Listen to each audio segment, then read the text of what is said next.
KP Classes, dedicated to excellence. Hello students, I am Tanmay from KP classes. आज हम आपका maths का class 12th maths का board exams के लिए as well as for further exams like CUET एक score booster course start करेंगे in which we will cover the entire course in coming 14, 15, 16 hours। और हमारी कोशिश ये रहेगी कि आपको मैक्सिमम मार्क्स स्कोर करने में हेल्प मिले। More than 90 you can score. अगर आपके बेसिक कॉन्सेप्ट्स क्लियर है तो we will target the portions जहाँ से मैक्सिमम नंबर आ सकते हैं। इस कोर्स में we will cover each and every chapter but according to the requirement of the exam. जो कि जैसे अगर मैं बात करूं कि अगर जैसे आप जानते हैं मैथ्स के पेपर में there are MCQ portion, there is questions of 2, 3 and 5 marks and also case studies. तो हम उसी तरह से लेके चलेंगे। केस स्टडीज जिस चैप्टर से जिस पोर्शन से केस स्टडी आती है हम उस पर केस स्टडी पे ज़्यादा फोकस करेंगे। जहाँ से MCQ ज़्यादा आता है तो MCQ पे फोकस करेंगे। और इस तरह से 5 मार्कर क्वेश्चन किस चैप्टर से आते हैं और किस तरह के होते हैं हम उस पे उन क्वेश्चंस पे फोकस करेंगे ताकि हम मैक्सिमम मार्क्स स्कोर कर सकें। Plus this preparation will also help you in your domain exams for CUET। अगर आपको आगे CUET और इस तरह के और एग्जाम देने हैं तो उसमें ये आपको काफ़ी हेल्प करेगा बिकॉज उसी तरह की हम चीज़ें प्रिपेयर करेंगे MCQ टाइप बेस्ड। ऑल्सो अगर आप CUET के लिए बाकी सब्जेक्ट्स के लिए एज वेल एज मैथ्स के लिए ज्वाइन करना चाहते हैं तो KP क्लासेस ज्वाइन कर सकते हैं। प्लस अगर इनकी डिटेल जो भी कॉन्सेप्ट हम यहाँ सीख रहे हैं उसकी डिटेल्ड एनालिसिस देखनी है, डिटेल्ड वीडियो देखनी है तो वो भी हमारे ऐप पे और YouTube चैनल पे आपको मिल जाएगा।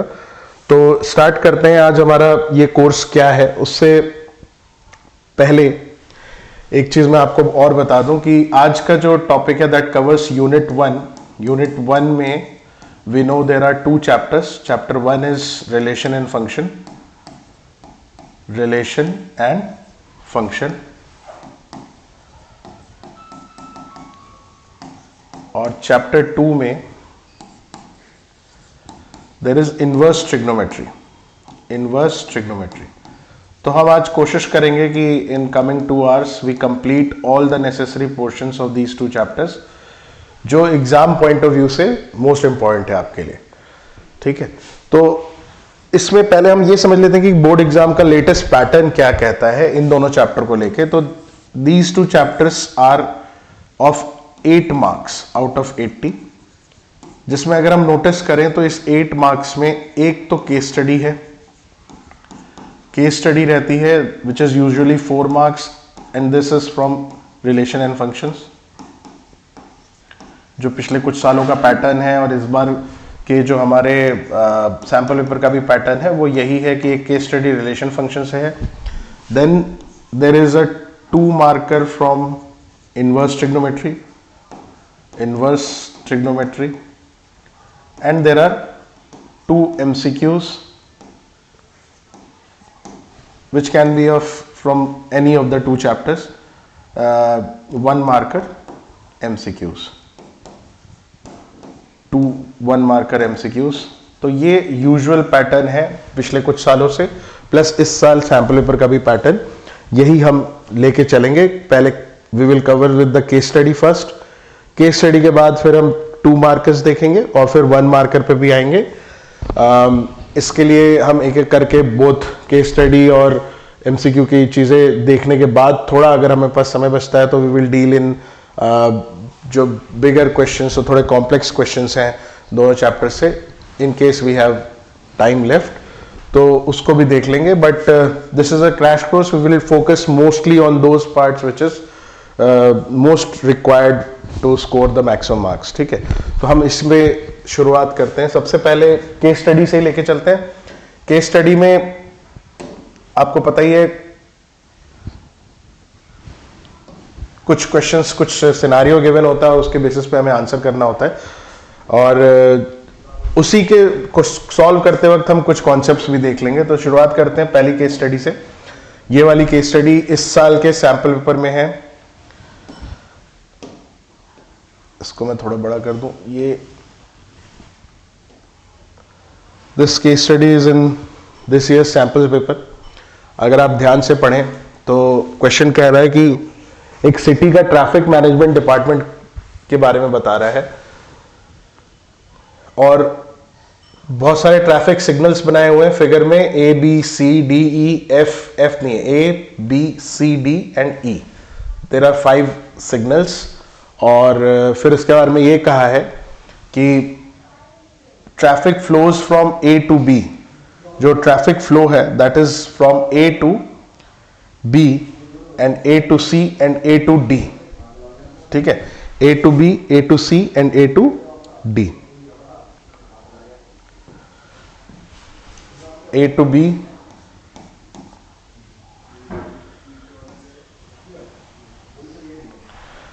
तो अगर हम देखें तो ए टू बी एक है हमारा, एक ए टू सी है, एक ए टू डी है।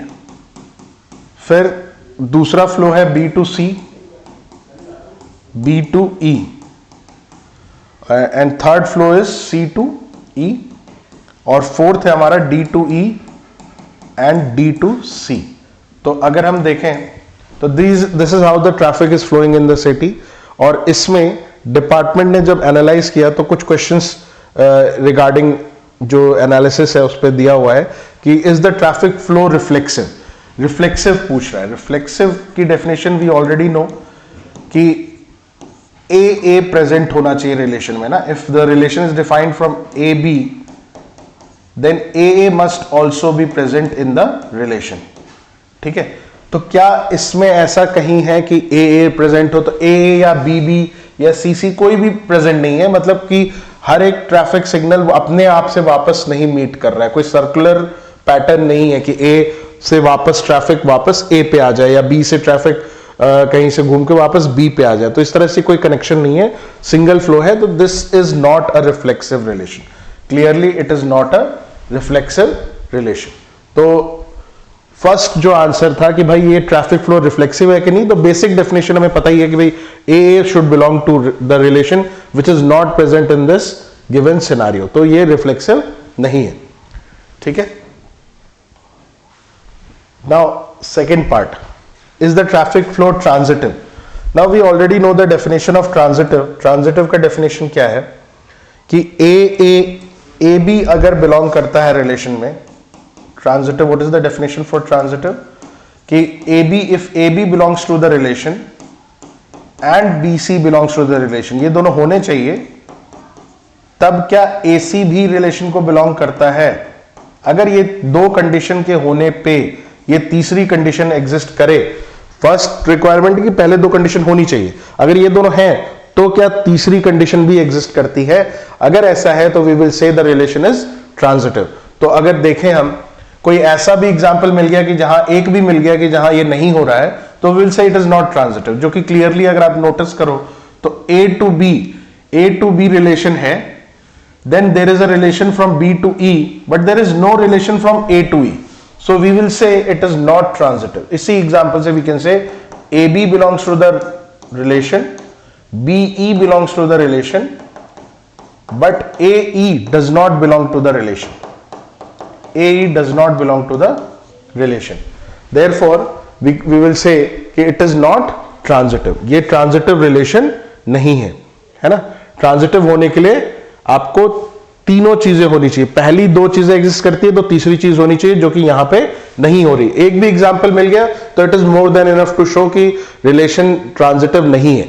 रिफ्लेक्सिव, सिमेट्रिक, ट्रांजिटिव नहीं है शो करने के लिए कि एग्जाम्पल ही काफी होता है। तो यहां पे भी एग्जाम्पल था कि कोई भी ऐसा ए नहीं है या बी बी सी सी नहीं है। यहां पे भी यू कैन से कि यहां आप लिख सकते हैं कि because A does not belong to R, तो इसलिए नहीं था, या कोई भी एक लिख दें। यहां पे भी आपने एक एग्जाम्पल कोट कर दिया, तो it is not transitive, not transitive. तो both the answers, first is not reflexive और ये भी नॉट ट्रांजिटिव। बेसिक डेफिनेशन आपको पता है तो आराम से आप आंसर कर सकते हैं। तो ये रिफ्लेक्सिव भी नहीं है, ट्रांजिटिव भी नहीं है, ठीक है। नाउ नेक्स्ट पूछ रहा है, represent the relation describing the traffic flow as a set of ordered pairs and also write their domain. अच्छा, कई बार ये भी हो जाता है क्वेश्चंस में, रिलेशन फंक्शन क्वेश्चन में, कि they give the question on the concept of class 11th। अब इसमें आपको थोड़ा सा पता होना चाहिए, आपने क्लास 11th में पढ़ा था, इफ यू रिमेंबर करेक्टली, अगर आप लोग को थोड़ा सा ध्यान हो तो relation is a subset of ordered, is a subset of Cartesian product of two sets, और वो कार्टेशियन प्रोडक्ट से ऑर्डर्ड पेयर बनते हैं, उसी का सबसेट होता है। तो वो यही कह रहा है कि आप रिलेशन बनाओ as a set of ordered pair. तो ये तो हमने जो यहां बना रखा है, that is what is the relation in the set of ordered pair. तो आप सीधे सीधे लिखोगे रिलेशन क्या बनेगा हमारा, ए बी ए सी, जो ट्रैफिक फ्लो का है हमारा वही सीधे सीधे नोट करना है, A B A C A D, B C B E and C D D C. ये हमारा ट्रैफिक फ्लो का रिलेशन है। इसको हमने इसको बस रिप्रेजेंट कर दिया as a set of as a set, and that becomes the relation जो कि क्वेश्चन में पूछ रहा है। तो इस क्वेश्चन का आंसर फर्स्ट पार्ट का कि describe the traffic flow as a set of ordered pairs, वो यहां पे कवर हो चुका है। नाउ ये भी क्वेश्चन पूछ रहा है also state the domain and range. और अगर आपको याद हो 11th में हमने पढ़ा था कि domain of a relation is set of all first elements in the ordered pair, set of all first elements, set of all first elements in the ordered pair. और वही रेंज क्या होता है, set of all second elements in the ordered pair. तो domain यहां पे क्या हो जाएगा, अगर हम लिखना चाहें डोमेन, तो domain will be A, B, C and D. A, B, C and D. This will be the domain of the relation. Now what is the range? अगर range की बात करें तो range will be set of all second elements. तो range will be set of all second elements. तो मैं साथ साथ आपको थोड़ा कॉन्सेप्ट भी बताते जा रहा हूं। set of all second elements in the second elements in the ordered pair। तो हमारे सेकेंड एलिमेंट्स क्या क्या है, B, C, D। अगर आप यहां नोट करते जाएं तो B है, C है, D है, देन C फिर से आ गया, हम दोबारा तो लिखते नहीं है सेट में कोई भी एलिमेंट को, फिर E आ गया, तो B, C, D and E। तो this is the answer for range. तो ये थोड़ा सा आपका 11th का कॉन्सेप्ट भी आ गया कि what is the domain and range of a relation. ये थोड़ा सा आपको याद होना चाहिए, कई बार पूछ लेते हैं रिलेशन फंक्शन क्वेश्चन में, खास करके पिछले कुछ सालों में। इनफैक्ट कई बार फंक्शंस का भी रेंज पूछ लिया गया है। तो देखते हैं क्वेश्चन जैसे आता है। नाउ डोमेन एंड रेंज भी कवर हो गया। अगर हम इसका और पार्ट भी करें तो does the traffic flow represent a function. अब देखो again this is a concept for from class 11th। ये आपको क्लास 11th का कॉन्सेप्ट दिया हुआ है कि what is the does it represent a function also. तो मतलब आपको फंक्शन की डेफिनेशन क्लियर होनी चाहिए कि व्हाट इज अ फंक्शन, उसी हिसाब से आप जज कर पाओगे कि इट इज अ फंक्शन और नॉट। तो फंक्शन की एक डेफिनेशन बहुत क्लियर थी कि भाई किसी भी एलिमेंट के एक से ज्यादा इमेज नहीं होनी चाहिए। बट आप नोटिस करो ए की इमेज बी भी है, ए की इमेज सी भी है, ए की इमेज डी भी है। तो there are more than one image for A. ऐसी बी की भी दो इमेज बन रही है, डी की भी दो इमेज बन रही है। तो फंक्शन की डेफिनेशन के हिसाब से जज करें तो it is not a function, because function क्या होता है, it is a relation, it is a relation from set A to B, from set A to set B, in which all elements of set A, all elements of set A, all elements of set A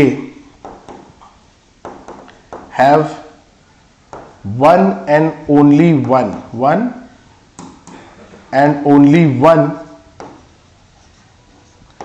image in set B, one and only one image in set B।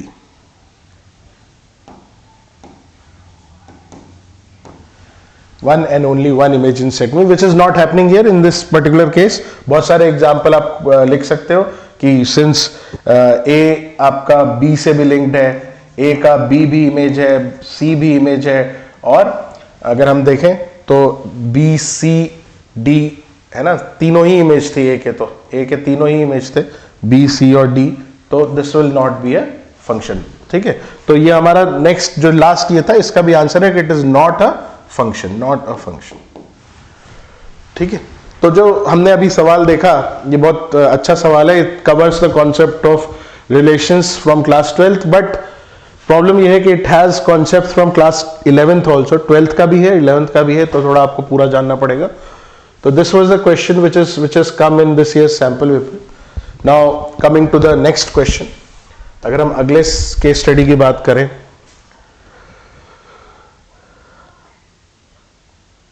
ये हमारे पास case study है।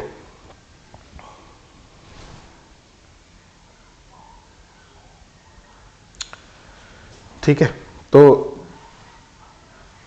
आप लोग एक बार पढ़े case study क्या कहना चाह रहा है। इस केस स्टडी में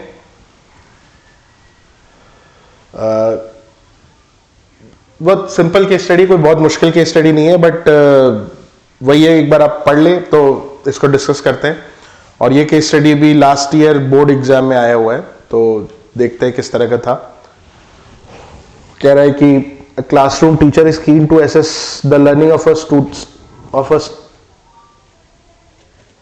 concept of relations, कुछ लैंग्वेज में दिक्कत है, is keen to assess the learning of her students हो सकता है, concept of relations taught to them. She writes the following 5 relations each defined on the set A. एक set A दे दिया है और कुछ relation उस पर define कर दिए। आपको ये बताना है कि पहले तो आपको देखना है कि R1, R2, R3, R4, R5 ये सारे रिलेशन कैसे बनाए गए हैं, और फिर एक एक करके जो क्वेश्चन पूछे हैं उसका आंसर करना है। ठीक है, तो बेसिक डेफिनेशन बस आपको क्लियर है, तो उस हिसाब से आप आराम से आंसर कर सकते हैं। तो जैसे पहला सवाल है कि which relation out of the following is reflexive, transitive but not symmetric. मतलब रिफ्लेक्सिव होना चाहिए, ट्रांजिटिव होना चाहिए बट नॉट सिमेट्रिक। अगर हम पहले वाले की बात करें, R1 की बात करें, तो R1 में क्लियरली दिख रहा है कि 1 1, बिकॉज रिफ्लेक्सिव का डेफिनेशन क्या है कि ए एग्जिस्ट करना चाहिए। तो 1 2 3 पे अगर डिफाइंड है तो रिफ्लेक्सिव होने के लिए 1 1 2 2 और 3 3 तो होना ही चाहिए, विच is not present in R1। तो आगे देखने की जरूरत ही नहीं है, क्योंकि रिफ्लेक्सिव ट्रांजिटिव तो होना है ना। तो R1 रिफ्लेक्सिव नहीं है, तो हम बात नहीं करेंगे इसकी। R2 भी नहीं है रिफ्लेक्सिव, तो again we will not talk about it. R3 reflexive बिल्कुल ये भी नहीं है। 1 1 जरूर है, बट 2 2 और 3 3 नहीं है, तो इसकी भी जरूरत नहीं है। R4 पे आए तो 1 1 है, 2 2 है, 3 3 है, बिल्कुल 1 1 2 2 और 3 3 यहां पे आ चुका है। तो R4 can be a candidate for this answer इस क्वेश्चन के लिए। बट इसको एक बार थोड़ा सा हमें सेकेंड पार्ट भी देखना पड़ेगा कि it should be reflexive as well as transitive but not symmetric. तो अगर आप नोटिस करें कि रिफ्लेक्सिव तो है क्लियरली, बिकॉज यहां पे 1 1 है, 2 2 है एंड 3 3 है। क्या ये सिमेट्रिक है? सिमेट्रिक बिल्कुल नहीं है, बिकॉज 1 2 है बट 2 1 नहीं है। 1 2 अगर होगा तो 2 1 भी होना चाहिए, विच इज नॉट प्रेजेंट। तो ठीक है, रिफ्लेक्सिव है, सिमेट्रिक नहीं है। क्या ट्रांजिटिव है? ये कैसे कहते हैं? अब कई बार क्या होता है कि हम कंफ्यूज हो जाते हैं ये सोच के कि यहां पे ट्रांजिटिव, कई बच्चों को लगेगा कि ये ट्रांजिटिव नहीं है। बट आपको एक चीज थोड़ी सी क्लियर होनी चाहिए कि अगर आप देखें ट्रांजिटिव की डेफिनेशन, तो डेफिनेशन ये कहती है कि ए बी एक रिलेशन को बिलोंग कर रहा है और साथ ही बी सी भी बिलोंग कर रहा है, तब आप कहोगे कि ए सी भी बिलोंग करना चाहिए। ए सी भी बिलोंग करना चाहिए, ये डेफिनेशन है। तो अगर आप नोटिस करो तो 1 1 अगर मैं बोलूं कि रिलेशन को बिलोंग कर रहा है और फिर 1 2 बिलोंग कर रहा है, तो 1 2 भी तो बिलोंग कर रहा है। या ये कह लो कि भाई 1 2 बिलोंग कर रहा है, फिर 2 2 बिलोंग कर रहा है, तो अगेन 1 2 बिलोंग कर रहा है। तो आप कोई ऐसा एग्जाम्पल कोट नहीं कर सकते कि ये इसको फॉलो नहीं कर रहा है। क्लियरली आपको ए बी और बी सी नहीं दिख पा रहा है। मतलब आप ऐसा कोई एग्जाम्पल ढूंढ पा रहे कि 1 2 है तो फिर 2 3 मिल जाता, तो 1 3 चेक करते। जब आपको ये नहीं मिल रहा है तो आप इसको ये नहीं कहोगे कि ट्रांजिटिव नहीं है। इन दोनों के होने के बाद ही ये होना चाहिए। तो इन केस कभी किसी क्वेश्चन में ये दोनों ही नहीं मिल रहे हैं कंडीशन, तो you will say it is transitive. कभी भी फर्स्ट इनिशियल कंडीशंस अगर नहीं मिल रही हैं तो we say that this relation is transitive, है ना। वो पहली दो कंडीशन का होना जरूरी है, तभी तीसरी चेक होती है। अगर इनकेस इनमें से कोई दो में से नहीं है एक, तो वी से इट इज क्लियरली ट्रांजिटिव। तो फर्स्ट रिलेशन इज ट्रांजिटिव होने के लिए दोनों कंडीशंस का एग्जिस्ट करना जरूरी है। तो इस केस में अगर हम नोटिस करें तो 1 1 1 3 3 एंड 2 2 तो एग्जिस्ट कर रहा है।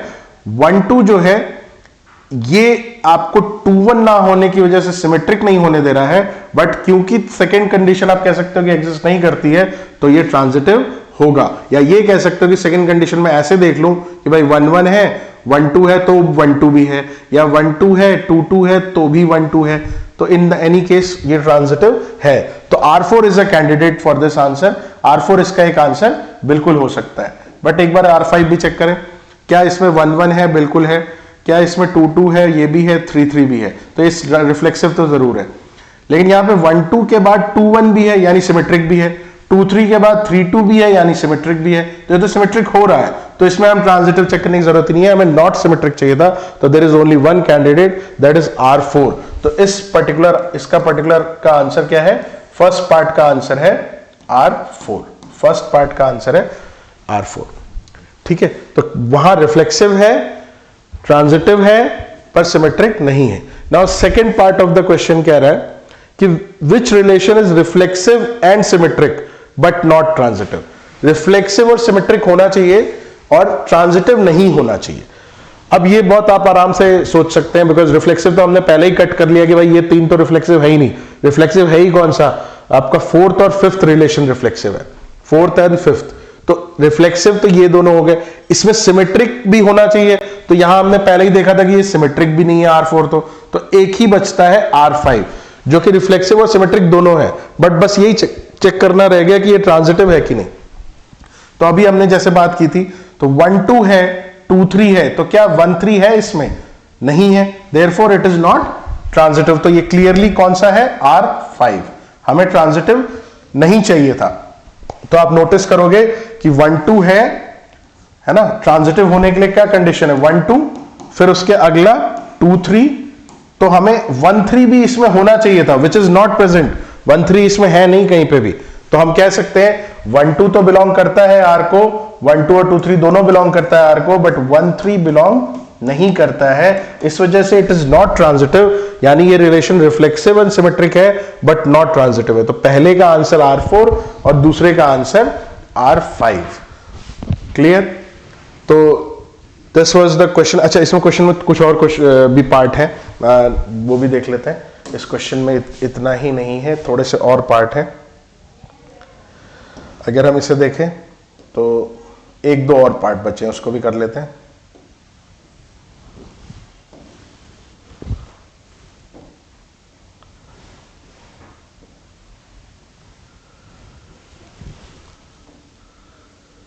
तो अब ये कह रहा है question, identify the relation which are symmetric but neither reflexive nor transitive. Identify the relation which are symmetric but neither reflexive nor transitive. तो अगर हम उस प्रीवियस पेज पे आए, हमें पूछ रहा है symmetric but neither reflexive not transitive. Symmetric but neither reflexive not transitive. तो अभी हमने नोट किया कि सिमेट्रिक रिलेशन कौन सा, हमें ये देखना है, ना ट्रांजिटिव हो ना रिफ्लेक्सिव हो, ना ट्रांजिटिव हो ना रिफ्लेक्सिव हो। तो यहां तो हमने देख लिया था कि ये रिफ्लेक्सिव हो ही रहे थे। R4 R5 तो रिफ्लेक्सिव हो ही रहा था। तो इसको छोड़ के देखना पड़ेगा, यानी R1 R2 और R3 में ये जज करना पड़ेगा कि इनमें से कौन सा सिमेट्रिक है और रिफ्लेक्सिव ट्रांजिटिव नहीं है। तो देखो, रिफ्लेक्सिव तो ये तीनों नहीं है, तो क्लियर एक ये चीज तो मिल ही गई है। अब इनमें से ये देखना पड़ेगा कौन सा सिमेट्रिक है। तो देखो 2 3 है तो 3 2 प्रेजेंट है, तो दिस कैन बी सिमेट्रिक। ये सिमेट्रिक बिल्कुल है, होगा। 1 2 है तो क्या 2 1 है? 2 1 नहीं है, तो ये सिमेट्रिक नहीं होगा। तो हमारा अभी के लिए तो ये एक दिख रहा है, ये नहीं है। और 1 2 है, 2 1 है, तो ये भी एक हो सकता है। यानी R1 R3 में जज करना है, because R1 R2 and R3 were not reflexive clearly. तो रिफ्लेक्सिव नहीं थे, तो अब हमें यह देखना था कि वो सिमेट्रिक हो और ट्रांजिटिव ना हो। तो सिमेट्रिक हमने पहले देख लिया कि भाई R1 और R3 ही सिमेट्रिक बन रहा है, बिकॉज R2 में 1 2 है और 2 1 नहीं है। तो 1 2 है, 2 1 नहीं है, इस वजह से हम R2 को तो कह सकते हैं कि सिमेट्रिक नहीं है। तो यहां भी R2 हट गया हमारे यहां से। अब बचता है R1 और R3। इसमें देखना है कौन सा ट्रांजिटिव होगा। तो अभी हमने देखा था रिलेशन के हिसाब से, अभी हमने पढ़ा था कि 1 2 है, 2 2-1 है तो 1-1 एग्जिस्ट कर रहा है। हमारा क्वेश्चन पूछ रहा है हमसे कि ट्रांजिटिव नहीं होना चाहिए, नॉट ट्रांजिटिव, तो ट्रांजिटिव नहीं होना चाहिए। मगर यहां देखो आप 1-2 है, 2-1 है तो 1-1 भी एग्जिस्ट कर रहा है, यानी ये ट्रांजिटिव हो रहा है, तो ये हमारा आंसर नहीं होगा। लेकिन अगर इधर देखो तो 2-3 है, 3-2 है, तो क्या 2-2 है? नहीं है 2-2, तो we can say it is not transitive. यानी एक ही आंसर पॉसिबल है R1, बिकॉज यहां हमने क्लियरली देख लिया था रिफ्लेक्सिव नहीं था, सिमेट्रिक था, और ट्रांजिटिव के लिए पहली दो कंडीशन है बट तीसरी कंडीशन नहीं है, तो we will say it is the answer for question number 3। ये वाले का आंसर R1 है। R1 is the answer for question number 3। ठीक है, तो इस तरह से फटाफट हमें जज करना है कि भाई ये कोई बहुत मुश्किल सवाल नहीं है, बहुत सिंपल सवाल है, कॉन्सेप्ट्स और बेसिक्स क्लियर हैं। बट हाँ, कई बार कंफ्यूजिंग जरूर हो जाते हैं कुछ तरह के क्वेश्चन, एग्जाम टाइम में हम गलत कर देते हैं चेक करने में। तो R1 इसका आंसर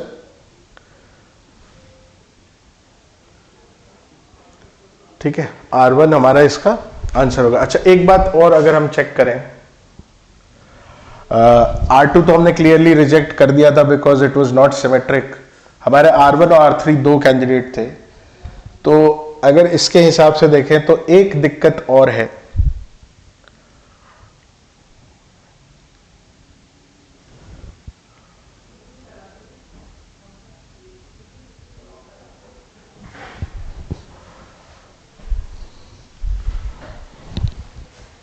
एक दिक्कत और क्या है जो मैंने ध्यान नहीं दिया यहां पे, 2-1 अगर हम इस तरह से देखें यहां पे कि ये ट्रांजिटिव है नहीं है, तो ये तो क्लियरली दिख रहा है कि this relation is not reflexive जो हमारी रिक्वायरमेंट है, और सिमेट्रिक भी है बट ट्रांजिटिव भी नहीं है, क्योंकि मैंने एक ही एग्जांपल देखा 1-2 और 2-1 और 1-1 मुझे दिख गया। मगर अगर मैं एग्जांपल ऐसे देखूं कि 1-1 2-1 2-1 एक एलिमेंट है, ऑर्डर्ड पेयर है, फिर ये वाला ऑर्डर्ड पेयर 1-2 है, तो 2-1-1-2 देखो तो एक 2-2 भी होना चाहिए जो कि इसमें नहीं है, तो we will say it is also not transitive, क्योंकि कोई भी एक एग्जांपल काफी होता है शो करने के लिए कि रिलेशन रिफ्लेक्सिव, सिमेट्रिक या ट्रांजिटिव है कि नहीं। तो ये वाले एग्जांपल से वी कैन से कि ये 2-1 है और 1-2 है बट 2-2 नहीं है, इस वजह से इट इज नॉट ट्रांजिटिव। तो आंसर इसका not only R1 but also R3, R1 भी होगा और R3 भी होगा, विच is not symmetric not reflexive, but not reflexive not transitive but symmetric, है ना। अच्छा, लास्ट क्वेश्चन ये पूछ रहा है कि what pair should be added to make the relation R2। R2 में क्या क्या ऐड करें कि वो इक्विवेलेंस हो जाए। अब आप वो इक्विवेलेंस की डेफिनेशन तो क्लियर ही है, वो रिलेशन जो कि तीनों होता है, रिफ्लेक्सिव, सिमेट्रिक और ट्रांजिटिव। तो एक बार R2 देखते हैं क्या है हमारे पास। R2 है 1-2, 2-1 एंड 1-1, 1-2, 2-1 एंड 1-1। तो R2 इज 1-2, 2-1 एंड 1-1। ठीक है, तो इस रिलेशन में क्या क्या ऐड किया जाता है? तो सबसे पहले तो रिफ्लेक्सिव बनाना पड़ेगा। रिफ्लेक्सिव बनाने के लिए 1-1 है तो हमें 2-2 और 3-3 ऐड करना पड़ेगा।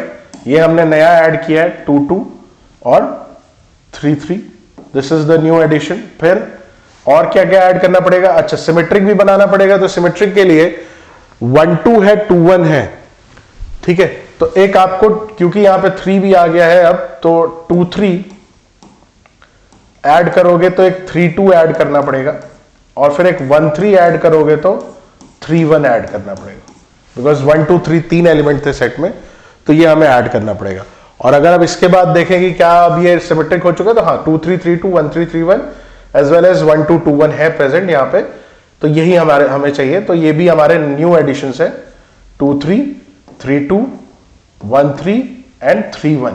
अब इसके बाद क्या कुछ और ऐड करना पड़ेगा कि ट्रांजिटिव बनाने के लिए? तो हम अगर नोटिस करें तो 1-2-3 सेट वाज 1-2-3, यही तीन है, 1-2-3। तो हमने बना दिए, यहां पे तीन ऑलरेडी एग्जिस्ट करते थे और हमने 1, 2, 3, 4, 5, 6 ऐड कर दिए, ठीक है। तो अब अगर नोटिस करें कुछ और बन सकता है क्या ट्रांजिटिव के लिए? नहीं, सारी चीजें हमारे पास आ चुकी हैं ट्रांजिटिव बनाने के लिए भी, बिकॉज आप चेक करोगे तो ऑल पॉसिबल जो रिलेशंस थे हम बना चुके हैं, तो ये मैक्सिमम है this is the universal relation भी इसे कहते हैं कि ये अब जितने पॉसिबल ऑर्डर्ड पेयर थे we have already covered them, तो अब इससे ज्यादा हम इसमें नहीं बना सकते हैं ना, 1 3 3 1 2 3, तो ये हमारा फाइनल आंसर हो जाएगा. We will have to add 6 ordered pairs in this 3 to get the answer, 6 ordered pairs. ठीक है, तो this is how we have done the second case study. Sorry बच्चों, ये मैंने R2 ही गलत लिख लिया था, ये शायद मैंने R2 की जगह कुछ और ही यहाँ पे लिख लिया है. ये वाला है R2 1 2 1 3 एंड 3 2S, मैंने R3 लिख लिया था, सॉरी. इसको मैं चेंज कर देता हूँ. R2 के केस में देखें तो R2 इज 1 2 1 3 एंड 3 2, 1 2 1 3 एंड 3 2, यहीं पे कर लेते हैं. 1 2 1 3 एंड 3 2, इसमें ऐड सब्ट्रैक्ट कर लेते हैं. तो R2 हमारे पास है 1 2 1 2 1 3 एंड 3 2, तो इसमें ऐड करना था. तो 1 1 एक तो ऐड होगा, तो पहले हमने डिस्कस किया कि भाई इसको रिफ्लेक्सिव बनाना है तो 1 1 होना चाहिए, 2 2 होना चाहिए और 3 3. तो पहले तो ये 3 आ ही गए. इसके बाद 1 2 है तो we will have to make 2 1 ताकि सिमेट्रिक बने. 1 3 है तो 3 1 ताकि सिमेट्रिक बने. 3 2 है तो 2 3 ताकि सिमेट्रिक बन सके. तो ये हमने ऐड कर दिया. नाउ अब इसके बाद क्या हो सकता है? नाउ इसमें क्योंकि मैंने बताया कि ये पूरा ही 9 के 9 आ गए, 9 ही आप बना सकते हो set A to set A में. 3 3 9 ही ऑर्डर्ड पेयर बनेंगे, तो मैक्सिमम आपने बना दिए हैं. तो ये जब आप मैक्सिमम बना देते हो, this such relation is called a universal relation. ये एनसीईआरटी में नहीं है, बट वी से जब मैक्सिमम ऑर्डर्ड पेयर बना देते हैं जितने बन सकते हैं, तो it becomes a universal relation which is automatically a reflexive, symmetric and transitive, that is an equivalence relation. Automatically वो equivalence relation बन जाता है. तो आप चेक भी कर सकते हो, ये रिफ्लेक्सिव तो हमने बनाया ही है 1 1 2 2 3 3 ऐड करके, और 1 2 था तो 2 1 बनाया है, 1 3 था तो 3 1 बनाया है, 2 3 2 था तो 2 3 बनाया है. तो सिमेट्रिक भी बना दिया हमने, और फिर उसी हिसाब से ही अपने आप ट्रांजिटिव भी हो रहा है. कोई भी आप चेक करें, जैसे आपने चेक किया 1 2 और फिर 2 के बाद 1 2 फिर 2 1, तो 1 1 भी एग्जिस्ट कर रहा है ना. आपने चेक किया 2 3 और 3 1, तो 2 1 भी एग्जिस्ट कर रहा है. तो इस तरह से कोई भी चेक कर सकते हो, it will become a transitive relation, universal हो चुका है. ठीक है, तो this was the case study जो हमारा लास्ट ईयर बोर्ड एग्जाम में आया था. Now coming to the next case study जो उससे पिछले साल 2024 में आया है. This is the case study. यहां पे कह रहा है कि students of a school are taken to a railway museum. एक रेलवे म्यूजियम की बात हो रही है. आप लोग पढ़ें एक बार ये केस स्टडी को, क्या कहना चाह रहा है. Then we will discuss the answers. तो रेलवे म्यूजियम की बात हो रही है, और इस रेलवे म्यूजियम में रेल लाइन से ट्रैक है. एक L सेट है, all rail lines on the railway track, and R एक रिलेशन है L पे, defined as L1 is parallel to L2. तो ज्योमेट्री से बेस्ड क्वेश्चन है, तो it will not be that tough, easy question है. अब हमें पहले एक बताना है कि whether this relation is symmetric और नॉट. सिमेट्रिक और नॉट है ना. तो सिमेट्रिक चेक करने के लिए आपको पता ही है रिलेशन हमारे पास क्या है. Relation is defined as L1 comma L2 and L1 is parallel to L2. ठीक है, तो सिमेट्रिक होने के लिए if L1 is parallel to L2, will L2 be parallel to L1? बिल्कुल होगा. L1 हमारे सिमेट्रिक का क्या डेफिनेशन है कि L1 L2 अगर एग्जिस्ट करता है तो क्या L2 L1 भी एग्जिस्ट करेगा? तो बिल्कुल करेगा, because two parallel lines are parallel to each other. दोनों तरफ से देखो, चाहे L1 टू L2 देखो, चाहे L2 टू L1 देखो, तो it is a symmetric relation. Simple सा ये क्वेश्चन है. ठीक है, तो हमारा आंसर क्या आ जाएगा फर्स्ट केस का. This is a symmetric relation है ना. It is a symmetric relation. Symmetric relation. Now find whether the relation is transitive और नॉट. अब अगर ये पता करना है कि रिलेशन ट्रांजिटिव है कि नहीं, तो ये भी बहुत सिंपल सी चीज है. अगर हम इसको ज्योमेट्रिकली देखें तो L1 L2 अगर एग्जिस्ट करता है L1 L2, तो इसका मतलब होता है कि L1 is parallel to L2। और अगर L2 L3 की बात करें, एक तीसरी लाइन ले लें और वो भी एग्जिस्ट करता है रिलेशन में, तो L2 is parallel to L3। Now if a line is, जब इस तरह की सिचुएशन है कि एक लाइन है ये दूसरे के पैरेलल है और दूसरी वाली एक तीसरे के पैरेलल है, तो पहली लाइन ऑब्वियसली तीसरी की भी पैरेलल होगी। तो वी कैन से कि जब ये दोनों एग्जिस्ट करेगा तो ऑब्वियसली L1 और L3 भी एग्जिस्ट करेगा, वो भी पैरेलल होगा। L1 will be parallel to L3, therefore it is also transitive. तो ये रिलेशन ट्रांजिटिव भी है, तो सिमेट्रिक भी था, ट्रांजिटिव भी है। ठीक है, अब नेक्स्ट क्वेश्चन क्या कह रहा है? If one of the rail lines on the railway track is represented by the equation, then find the set of all rail lines in R related to it. ठीक है, अब ये सवाल ये है कि अगर एक रेल लाइन को, इसमें इस रिलेशन में किसी एक रेल लाइन को एक स्ट्रेट लाइन की इक्वेशन से रिप्रेजेंट कर दें, y equal to 3x plus 2 type का रिलेशन है, तो आपको वो सारे सेट ऑफ लाइंस बतानी जो इसके पैरेलल हो, जो इससे रिलेटेड हो मतलब पैरेलल हो, क्योंकि सारी लाइंस पैरेलल है, पैरेलल की बात हो रही है, तो उसका आपको एक सेट बनाना है। तो आप कैसे लिखेंगे इसे? तो आप जानते हैं, अगर थोड़ा सा लास्ट ईयर का आपको ध्यान हो कि जब भी लाइंस आर पैरेलल, एक लाइन की बात हो रही है y equal to mx plus C के फॉर्म में मान लो एक लाइन लिखी है, तो another line parallel to it, इसको मैं कह लेता हूं कि y equal to mx plus c1 है ना, क्योंकि स्लोप सेम होगा दोनों का पैरेलल लाइन का, तो इसका भी इक्वेशन क्या होता है? mx plus c2। Only thing that changes is this constant term. तो क्योंकि ये इसी फॉर्मेट में लिखा हुआ है, एक लाइन आपकी y equal to 3x plus 2 है, तो दूसरी लाइन कैसी होगी? कोई भी लाइन और कैसी होगी? 3x तो होगा ही, ये कुछ भी हो सकता है c टाइप का, एक c कोई भी कांस्टेंट हो सकता है, it can be a different constant. तो आपको यही पूछ रहा है question, one of the rail lines on the railway line is represented by the equation y equal to 3x plus 2। तो आपको बताना है कि बाकी रेल लाइंस कैसे रिलेटेड है। तो it is related as y equal to 3x plus c। It is related by the equation y equal to 3x plus c। ठीक है, तो इस तरह से आप इसको लिख सकते हैं, y equal to 3x plus c।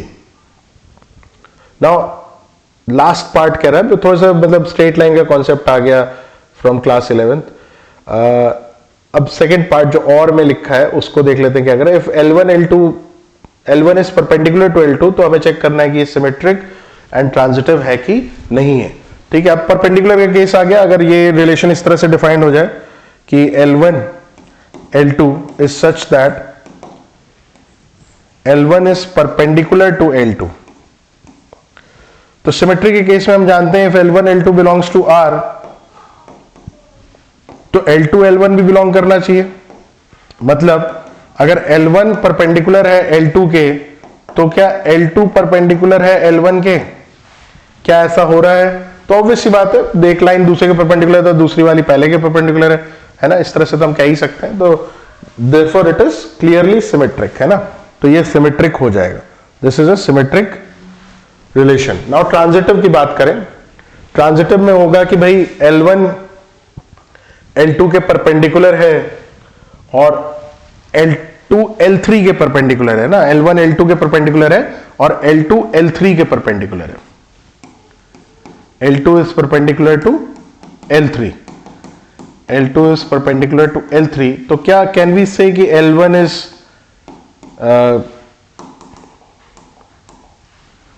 L1 is also perpendicular to L3? क्या ऐसा कहा जा सकता है? L1 is perpendicular to L3, तो ये ऑब्वियसली नहीं हो पाएगा। एक लाइन दूसरे के परपेंडिकुलर है, ये वाली लाइन तीसरी लाइन के परपेंडिकुलर है ना, this line is perpendicular to a third line, तो ये इसके परपेंडिकुलर हो गई और ये वाली जो है वो इसके परपेंडिकुलर हो गई, ऐसे कह लो, ये इसके परपेंडिकुलर होगी, तो ये दोनों लाइन तो पैरेलल हो जाएंगी, परपेंडिकुलर नहीं होंगी। दिस इज नॉट करेक्ट, ये तो पैरेलल हो जाएंगी। L1 will be parallel to L3, not perpendicular to L3, तो therefore it is not true, ये सही नहीं है, तो we will say it is not transitive. Therefore the perpendicular वाला जो रिलेशन है it is symmetric but not transitive, transitive नहीं है। सिमेट्रिक तो है बट ट्रांजिटिव नहीं है। क्लियर? तो दिस इज हाउ वी जज ज्योमेट्रिकल क्वेश्चंस। तो बहुत इजी होते हैं, सिंपल क्वेश्चन है, केस स्टडी में के फॉर्म में आया हुआ है 2024 का। Now will see one more case study, इसके बाद फिर हम कुछ क्वेश्चंस रिलेशन फंक्शन के 1 मार्कर टाइप क्वेश्चन भी देखते हैं फटाफट, किस तरह के क्वेश्चन आते हैं। तो एक और केस स्टडी अगर हम देखना चाहें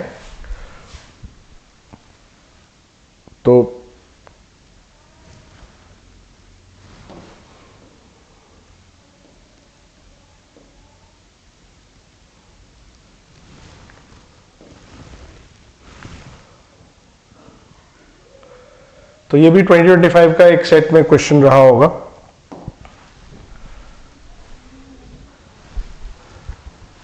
तो आप इस क्वेश्चन को पढ़ें, क्या कहना चाह रहा है। द क्वेश्चन इज सेइंग कि एक स्कूल है, school is organising a debate competition with participants as speakers, और एस जो स्पीकर्स हैं वो S1, S2, S3, S4 है, और जजेस जो है वो J1, J2, J3, 3 जज हैं, 4 स्पीकर्स हैं। Each speaker can be assigned 1 जज and let R be the relation from set S to J defined as XY speaker X is judged by जज Y।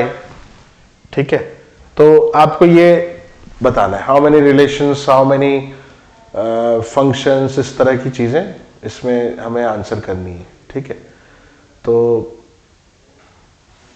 एक बार आप सवाल ठीक से पढ़ लिए, थोड़ा सा कॉम्प्लिकेटेड लग रहा है, आई होप ठीक से विजिबल होगा क्या लिखा है। तो क्वेश्चन में ये है कि भाई 2 सेट आपके पास है, एक स्पीकर्स का सेट है, एक जज का सेट है, और स्पीकर के सेट पे 4 पार्टिसिपेंट्स है और जज के सेट में 3 पार्टिसिपेंट्स है। तो फर्स्ट क्वेश्चन ये है कि how many relations can be there from set A to from set S to J, how many relations can be there. ठीक है,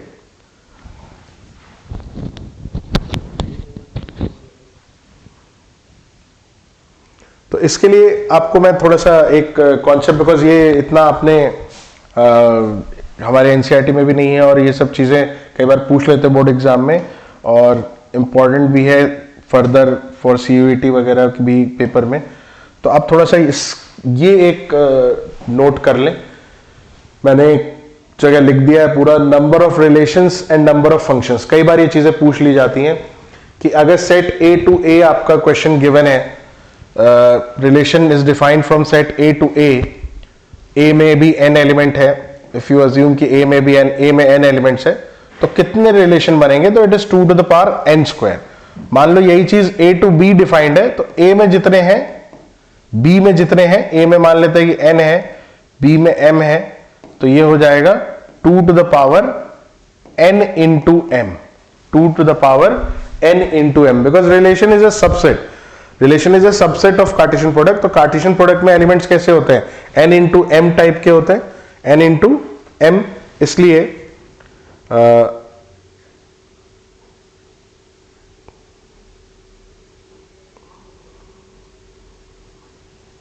2 to the power n into m हम कह सकते हैं। ठीक है, अगर दोनों में n एलिमेंट्स है 2 to the power n square. Now reflexive की बात करें तो रिफ्लेक्सिव में n स्क्वायर माइनस n हो जाएगा पावर में, है ना, n square minus n। Symmetric की बात करें तो n इंटू n प्लस 1/2 हो जाएगा पावर में। रिफ्लेक्सिव एंड सिमेट्रिक बोथ बात करें तो n square minus n divided by 2 हो जाएगा पावर में। नाउ फंक्शंस की बात करें तो अगर एक सेट में n एलिमेंट है, एक सेट में m एलिमेंट है, तो नंबर ऑफ फंक्शंस क्या बनते हैं, a to b डिफाइंड है सेट, तो m to the power n। Onto function की बात करें तो उसके लिए इस तरह का समेशन वाला एक रिलेशन है, ये आप फॉर्मूला ध्यान रख सकते हैं। 1 1 की बात करें तो m factorial upon m minus n factorial, और इसमें एक कंडीशन जरूरी है कि भाई m n से बड़ा ही होना चाहिए। और बाइजेक्टिव फंक्शन अगर 1 1 और 2 दोनों की बात करें तो m फैक्टोरियल। अगर आपको डिटेल कॉन्सेप्ट समझना है कि कैसे आ रहे हैं फॉर्मूले, क्या आ रहे हैं, तो ये हमारे डिटेल वीडियो में समझ सकते हैं। वैसे इतनी रिक्वायरमेंट बोर्ड के पर्सपेक्टिव से नहीं है, आप इसको सिर्फ चाहें तो याद कर लें तो ज्यादा बेटर रहेगा, क्योंकि कई बार बोर्ड में पूछ लिया गया है। पिछले कुछ सालों में number of relations and number of functions पूछ लिया गया है, तो बेटर रहेगा कि आप इसको जस्ट एक बार याद रखें। और इनफैक्ट 2025 का ही वो दूसरे सेट का पेपर है जहां पे वो पूछा हुआ है, तो हमें ये चीजें आनी चाहिए। एनसीईआरटी में मेंशन नहीं है, but it is important for case study of this chapter. तो अब आते हैं अपनी केस स्टडी पे। अपने ये होप आपने नोट कर लिया होगा ये क्या है। तो इसमें अगर हम अपने सवाल पे आए तो सवाल ये कह रहा है कि भाई कितने रिलेशन बनेंगे from set S to Z. तो हमें पता है कि भाई सेट एस में 4 स्पीकर्स हैं और सेट जे में 3 है। तो कितने रिलेशन, अभी हमने फॉर्मूला देखा था 2 to the power n into m, तो 2 की पावर 12, 2 की power 12 will be the answer of this question. चाहो तो आप 2 की पावर 12 सॉल्व कर दो, कोई बहुत बड़ा कैलकुलेशन नहीं है। 2 की पावर 10 हमें पता ही है कि 1024 होता है, 2 की पावर 10 इज 1024। तो आप इसको एक 11 करोगे तो 2048, और अगर 12 करोगे तो 4096। तो आप पूरा भी निकाल सकते हो, even if you leave it in power तो भी चलेगा, कोई दिक्कत नहीं। तो पहले का आंसर है 4096, या कहें 2 की पावर 12। तो इतने रिलेशन आप बना सकते हैं। नाउ अब सेकंड क्वेश्चन कह रहा है कि एक फंक्शन बनाया हुआ है S1 J1 S2 J2 इस तरह से, और आपको ये चेक करना है कि फंक्शन बाइजेक्टिव है कि नहीं। फंक्शन इज बाइजेक्टिव और नॉट। बाइजेक्टिव हमें पता है क्या होता है, which is 1 1 as well as onto. वो फंक्शन जो 1 1 भी हो और ऑन टू भी है हो, वो बाइजेक्टिव है। ठीक है, तो दोनों की बस डेफिनेशन अगर आपको क्लियर है तो आप आराम से इसका आंसर कर सकते हैं। आई होप सबको डेफिनेशन पता ही होगी, बट फिर भी for the sake of revision एक बार दोनों की डेफिनेशन देख लेते हैं और फिर उसके हिसाब से इसको जज करते हैं। ठीक है, तो 1 1 की डेफिनेशन अगर मैं इसको रब कर दूं तो आंसर इज 4096 इसका। तो 1 1 की डेफिनेशन के हिसाब से distinct element have distinct images. 1 1 का क्या डेफिनेशन, डिस्टिंक्ट एलिमेंट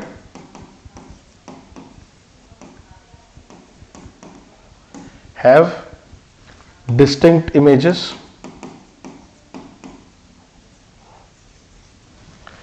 ठीक है, distinct element have distinct images, distinct element in set A have distinct images in set B।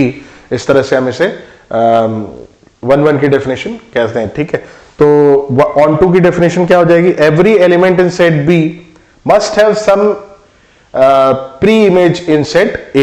every element in set B, on to में क्या हो जाता है definition, on to की डेफिनेशन में every element in set B, मतलब set B खाली नहीं रहना चाहिए, सेट B पूरा फिल हो जाना चाहिए, उसके सारे इमेजेस होने चाहिए, मतलब प्री इमेजेस होने चाहिए। तो every element in set B must have some pre-image in set A। I hope ये कॉन्सेप्ट्स आपको क्लियर होंगे, image and pre image in set ए। तो जैसे लिंक हम करते हैं दो सेट को, ए एक सेट है, बी एक सेट है, कार्टेशियन प्रोडक्ट में इस तरह से लिंक्स करते हैं। तो ये वाला जो लिंक होता है इधर क्या होता है, इमेज कहते हैं, और इनकी जो जिससे ये लिंक्ड है उन्हें हम प्री इमेज कहते हैं। ठीक है, तो इधर कोई अब खाली नहीं बचना चाहिए, तो सब लिंक होने चाहिए, दैट इज ऑन टू। तो अगर आप ध्यान से देखें तो क्या ये ऑन टू हो रहा है, बिल्कुल हो रहा है। J1 J2 J3 तीनों है, जो कि J सेट में है, तो तीनों है, तो ऑन टू तो हो रहा है, वो सब लिंक्ड है। बट क्या 1 1 हो रहा है, distinct element of distinct images, ऐसा हो रहा है क्या? तो अगर इसको नोटिस करें, S1 का इमेज J1 है, S2 का इमेज J2 है, और S3 का भी इमेज J2 है। S2 और S3 दोनों के सेम इमेज है, डिस्टिंक्ट इमेजेस नहीं बन पा रहे हैं, देयरफॉर इट इज नॉट 1 1। ये फंक्शन 1 1 नहीं है ना, बिकॉज S2 का भी लिंकिंग और S3 की भी लिंकिंग सेम है। ठीक है, अगर हम देखें तो S1 S2 S3 S4, और यहां पे है J1 J2 J3।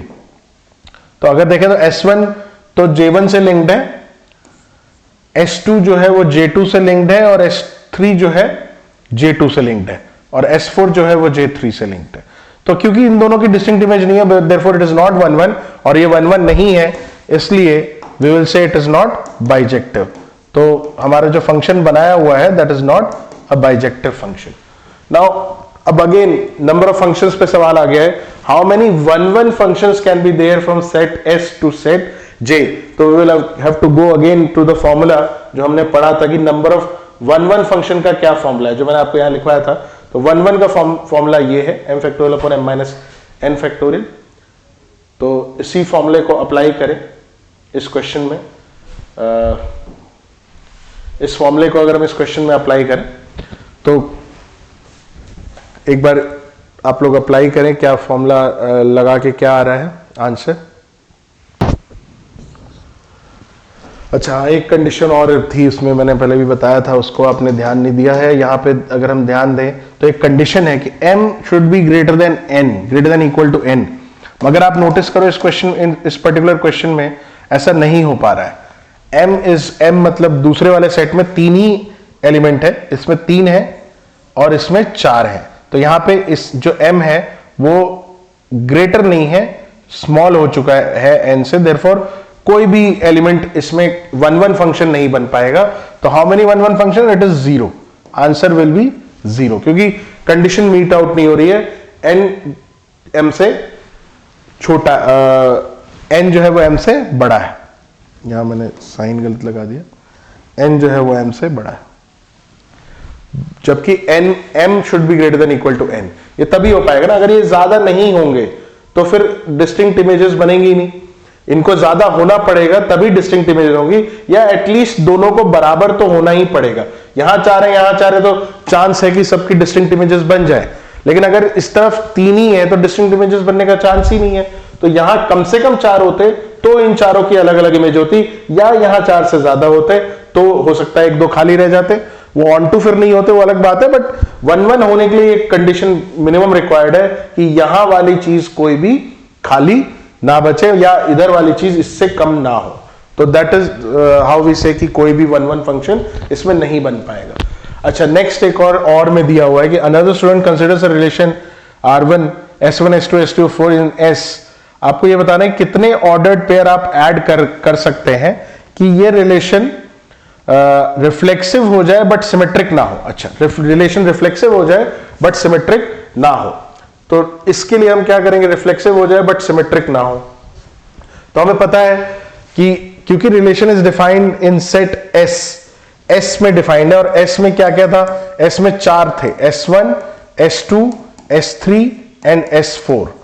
S में ये 4 थे। तो अगर इन चारों वाले सेट को आपको रिफ्लेक्सिव कराना है तो आपको S1 S1 S2 S2 S3 S3 और S4 एग्जिस्ट कराना पड़ेगा।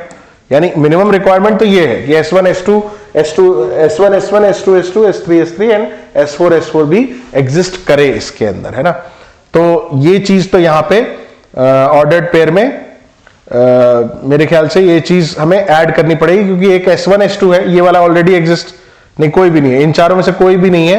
तो ये चारों ऐड करने पड़ेंगे कम से कम कि ये रिफ्लेक्सिव हो जाए, और सिमेट्रिक नहीं रखना है हमें। तो S1 S2 इसमें ऑलरेडी है, तो S2 S1 इसमें नहीं होना चाहिए, जो कि कहीं दिख भी नहीं रहा, हम लिख भी नहीं रहे, और बस इतना ही काफी है। S2 S4 है तो S4 S2 भी नहीं है, तो यानी ये 4 बस ऐड कर देंगे हम तो रिफ्लेक्सिव हो जाएगा। और सिमेट्रिक तो अपने आप ही नहीं है, ये S1 S2 है तो S2 S1 नहीं है, S2 S4 है तो S4 S2 नहीं है, तो ये अपने आप ही क्लियरली नहीं होगा। तो 4 रिलेशंस, 4 ऑर्डर्ड पेयर हमें ऐड करने पड़ेंगे, 4 ऑर्डर्ड पेयर इसमें ऐड करेंगे तो we will get the answer. ठीक है, तो these are the case studies. कुछ हमने केस स्टडीज प्रैक्टिस किए किस तरह से, और कुछ नई चीजें आपने सीखी, तब number of relation, number of functions, और ऑन टू कैसे जज करते हैं, क्या करते हैं। अब इसके अलावा अगर हम आए, ये तो केस स्टडी की चीजें हैं, इसको आप इग्नोर करें। अगर इसके अलावा हम देखें तो there could be MCQs from 1 marker MCQs from both the chapters relation function and inverse trigonometry, और मोस्टली एक इनवर्स ट्रिग्नोमेट्री में 2 मार्कर इनवर्स ट्रिग्नोमेट्री से रहेगा। तो पहले फटाफट हम देखते हैं इनवर्स ट्रिगो के किस तरह के 2 मार्कर्स आ सकते हैं एग्जाम में, और उसको फिर ट्राई करते हैं सॉल्व करने का। तो लास्ट ईयर की अगर मैं बात करूं या इनफैक्ट इस ईयर के सैम्पल पेपर की बात करूं तो एक क्वेश्चन है हमारे पास 2 marker which is based on the values वाला और डोमेन रेंज निकालने के लिए। तो क्वेश्चन ये है कि find the value of tan inverse -1 plus π/3। tan inverse -1 plus π/3 इसकी वैल्यू निकालनी है। तो ये इस साल के सैंपल पेपर में है। अब हमें पता है जब भी tan इनवर्स में नेगेटिव होता है तो हम उसको माइनस बाहर ले लेते हैं। वी नो द कॉन्सेप्ट कि भाई tan इनवर्स में -x हो या sin इनवर्स में हो या कोसेक इनवर्स में हो, तो इन तीनों के केस में we take the minus sign outside और फिर देखते हैं, सॉल्व करते हैं। Whereas for the other 3 हम क्या करते हैं, पाई माइनस कर लेते हैं ना। अदर 3 अगर आते हैं तो पाई माइनस करते हैं। cos इनवर्स -x आएगा तो we will do pi minus cos inverse x, और ऐसे ही बाकी sec और cot के लिए। तो इस केस में यहां पर tan इनवर्स, तो we will write tan of minus tan inverse 1 plus π/3। अब tan में 1 कब आता है, tan में 1 आता है π/4 पे, तो we can write tan of minus π/4 plus π/3। तो आप एलसीएम लोगे तो it will be 12 minus 3π plus 4π, तो ये आपका आ जाएगा tan π/12, tan π/12। This will be the answer of this question. अगर इसको फर्दर इफ द क्वेश्चन, वैसे तो 2 मार्क्स का ही है तो इतना भी बहुत है जहां तक मुझे लगता है, बट हो सकता है कि इसे आप और भी फर्दर सॉल्व करें। तो आप इवन इनफैक्ट π/12 को आप यहीं से भी सॉल्व करते हैं। अगर वैल्यू निकालनी है तो आप tan π/12 ना निकाल के इस स्टेप से ही, अगर मैं इसको ऐसे लिख दूं tan ऑफ π/3 माइनस π/4 और फिर फॉर्मूला लगा दूं tan x माइनस y का, आपको फॉर्मूला पता ही है, tan x minus tan y upon 1 plus tan x tan y। तो मेरे पास वैल्यू भी आ जाएगी, नंबर्स के टर्म में भी आंसर आ जाएगा। एक पर्टिकुलर tan के टर्म्स में भी आंसर है tan π/12, और अगर नंबर्स के टर्म्स में आंसर निकालना है फाइनल, तो ये आंसर भी tan π/3 tan 60 डिग्री, तो इसका आंसर √3 -1 अपॉन 1 प्लस √3 इंटू 1, तो √3 - 1 अपॉन √3 + 1।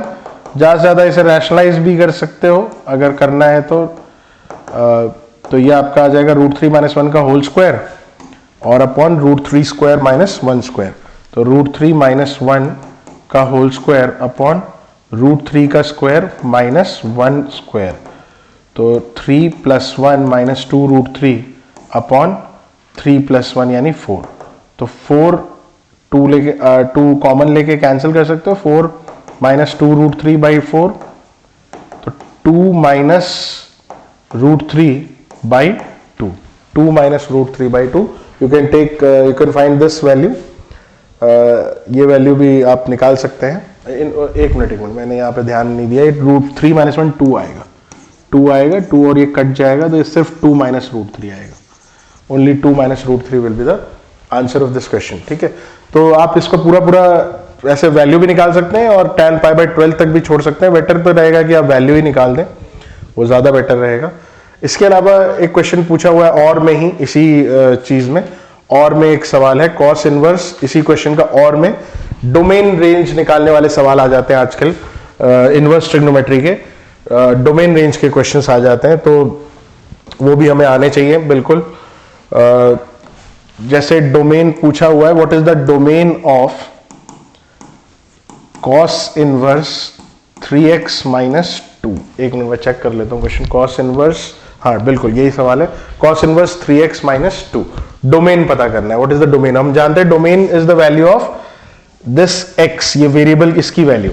और cos इनवर्स में आपने एनसीईआरटी में एक टेबल पूरी बनी हुई है डोमेन रेंज की, अगर आप उसको ध्यान रखें तो बहुत इजी सा कॉन्सेप्ट है, बिकॉज 3 का सेम रहता है, 3 के पेयर में है। cos का, sec का और cot का ये ऑलमोस्ट सेम रहता है, और sin, cos और tan का, इन sin, cosec और tan का, इनका भी ऑलमोस्ट सेम रहता है। Domain range. तो आपको बस एक रफ आइडिया होना चाहिए कि डोमेन क्या है। तो डोमेन के केस में बात करें तो साइन और कॉस का दोनों का -1 to 1 है, -1 to 1 है, साइन का भी, साइन इनवर्स का भी और कॉस इनवर्स का भी। ठीक है, साइन इनवर्स और कॉस इनवर्स का दोनों का डोमेन -1 to 1 है। रेंज की बात करें तो -π/2 से π/2 3 के पेयर में है। डोमेन के केस में इन दोनों का -1 to 1 है, बाकी में थोड़ा थोड़ा चेंजेस है।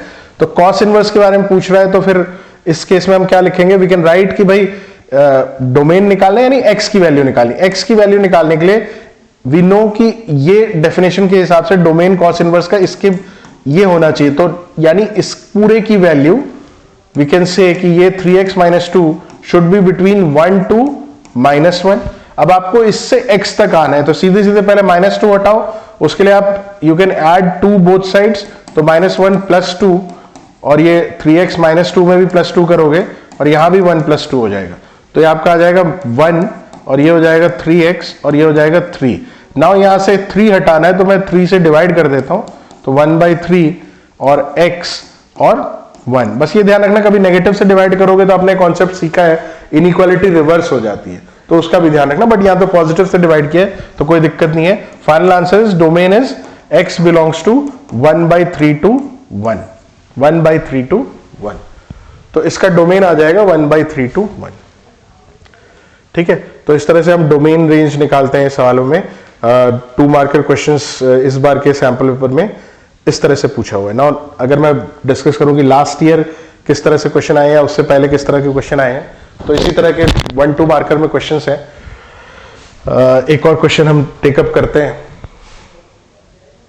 ये सब केस स्टडीज हैं। तो जैसे एक सवाल है, एक और हम ले कि भाई फाइंड द वैल्यू, क्वेश्चन है 2024 का, find the value of sine inverse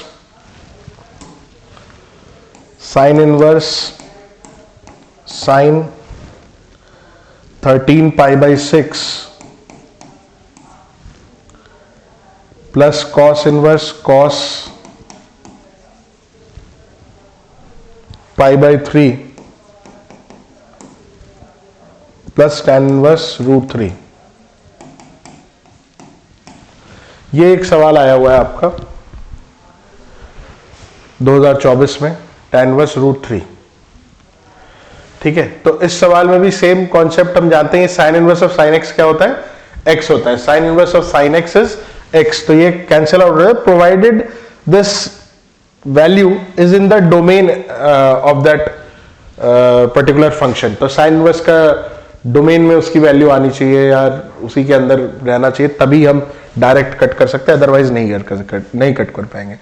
तो इसमें भी सेम वही चीज होती है, इसमें भी वही बात है। तो अगर हम इसमें देखें तो साइन इनवर्स 13π/6 विल बी, ये बड़ी वैल्यू आ जाएगी 2π के आसपास, तो इसको हमें थोड़ा रिड्यूस करना पड़ेगा।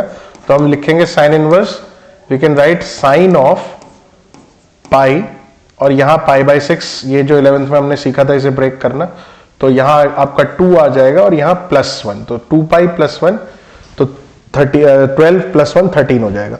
2π + π/6, 2π इज दिस पॉइंट, प्लस कर रहे हो तो फर्स्ट में जा रहा है, फर्स्ट क्वाड्रेंट में सारे क्या होते हैं, पॉजिटिव, तो साइन इनवर्स sin π/6। अब आप इसे कट कर सकते हो, तो आपका सिंपल आंसर क्या आ जाएगा, π/6। अब इधर की बात करें तो इसका आंसर π/3 है।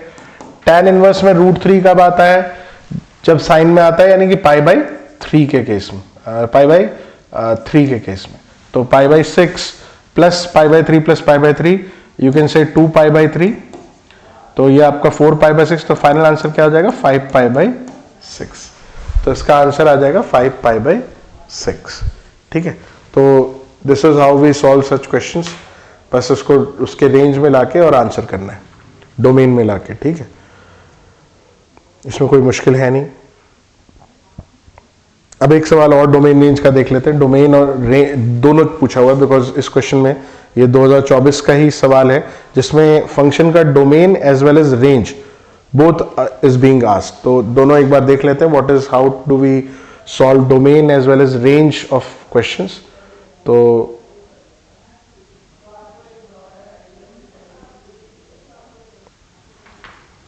तो डोमेन रेंज वाले सवाल पे एक क्वेश्चन है जो 2024 में पूछा हुआ आपसे। Sine inverse x square minus 4, sign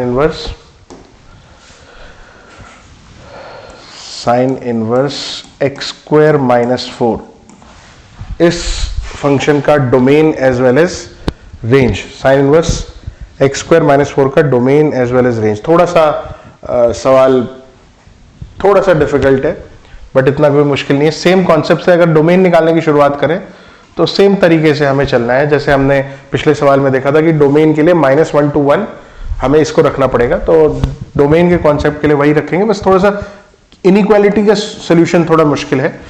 -1 से 1 एक्स स्क्वायर माइनस 4 आप रखोगे, नेक्स्ट स्टेप में you will add 4 all the sides, तो -1 + 4 क्या हो जाएगा 3, -1 + 4 इज 3 और इधर 1 + 4 इज 5। तो एक्स स्क्वायर की वैल्यू 3 to 5 के बीच में है। नाउ फॉर दिस सोल्यूशन क्या होगा? अब इसके लिए अब तो या तो फिर हमें मॉडुलस की तरीके पता हो इनइक्वालिटी के आपको, लेकिन अगर उतना नहीं भी याद है बट वेवी कर्व आपको पता है तो आप वेवी कर्व का भी इस्तेमाल कर सकते हो। एक बार आप इस इनइक्वालिटी को सॉल्व कर लो और फिर अगली बार आप दूसरी इनइक्वालिटी सॉल्व कर लोगे, इस इनइक्वालिटी को सॉल्व कर लो। तो अगर हम देखें तो x इस वाली कोई पहली वाली इनइक्वालिटी लें तो x square should be greater than equal to 3, यानी x square minus 3 should be greater than equal to 0, यानी x माइनस √3 और x plus √3 should be greater than equal to 0। Now इसके लिए हम वेवी कर्व ड्रॉ करें तो ये आएगा हमारा -√3 एंड प्लस √3। हमें पता है 1.7 होता है तो 2 पे चेक कर लेते हैं। 2 पे ये पॉजिटिव तो ये पॉजिटिव आएगा, ये नेगेटिव आएगा, पॉजिटिव। हमें पॉजिटिव से मतलब है तो हमारे दो रीजन आ रहे हैं, -∞ से -√3 एंड √3 to ∞। ये हमें थोड़ा ध्यान रखना है। नेक्स्ट वाले को सॉल्व करके देखें तो ये आ रहा है x square should be less than equal to 5, तो x square minus 5 should be less than equal to 0, तो x square x minus √5 and x plus √5 should be less than equal to 0. अब x minus √5 x plus √5 again we will draw the wavy curve minus √5 और plus √5। exact value तो हमें पता नहीं पर √5 is something greater than 2 because √4 is 2 और तो 2 point something। हम एक बड़ा नंबर 3 ले लेते हैं। 3 पे 3 minus √5 पॉजिटिव, ये भी पॉजिटिव तो ये भी पॉजिटिव आएगा, ये नेगेटिव ये पॉजिटिव।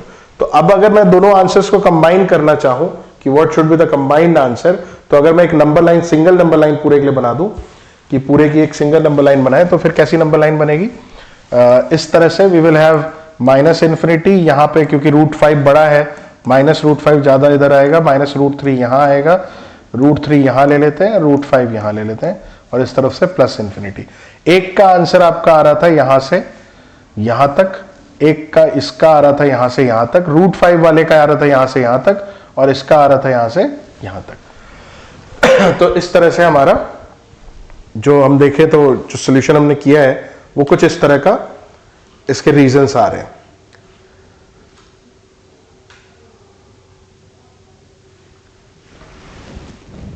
ठीक है, सॉरी मैंने एक आंसर गलत मार्क किया है, एक गलती हो गई है।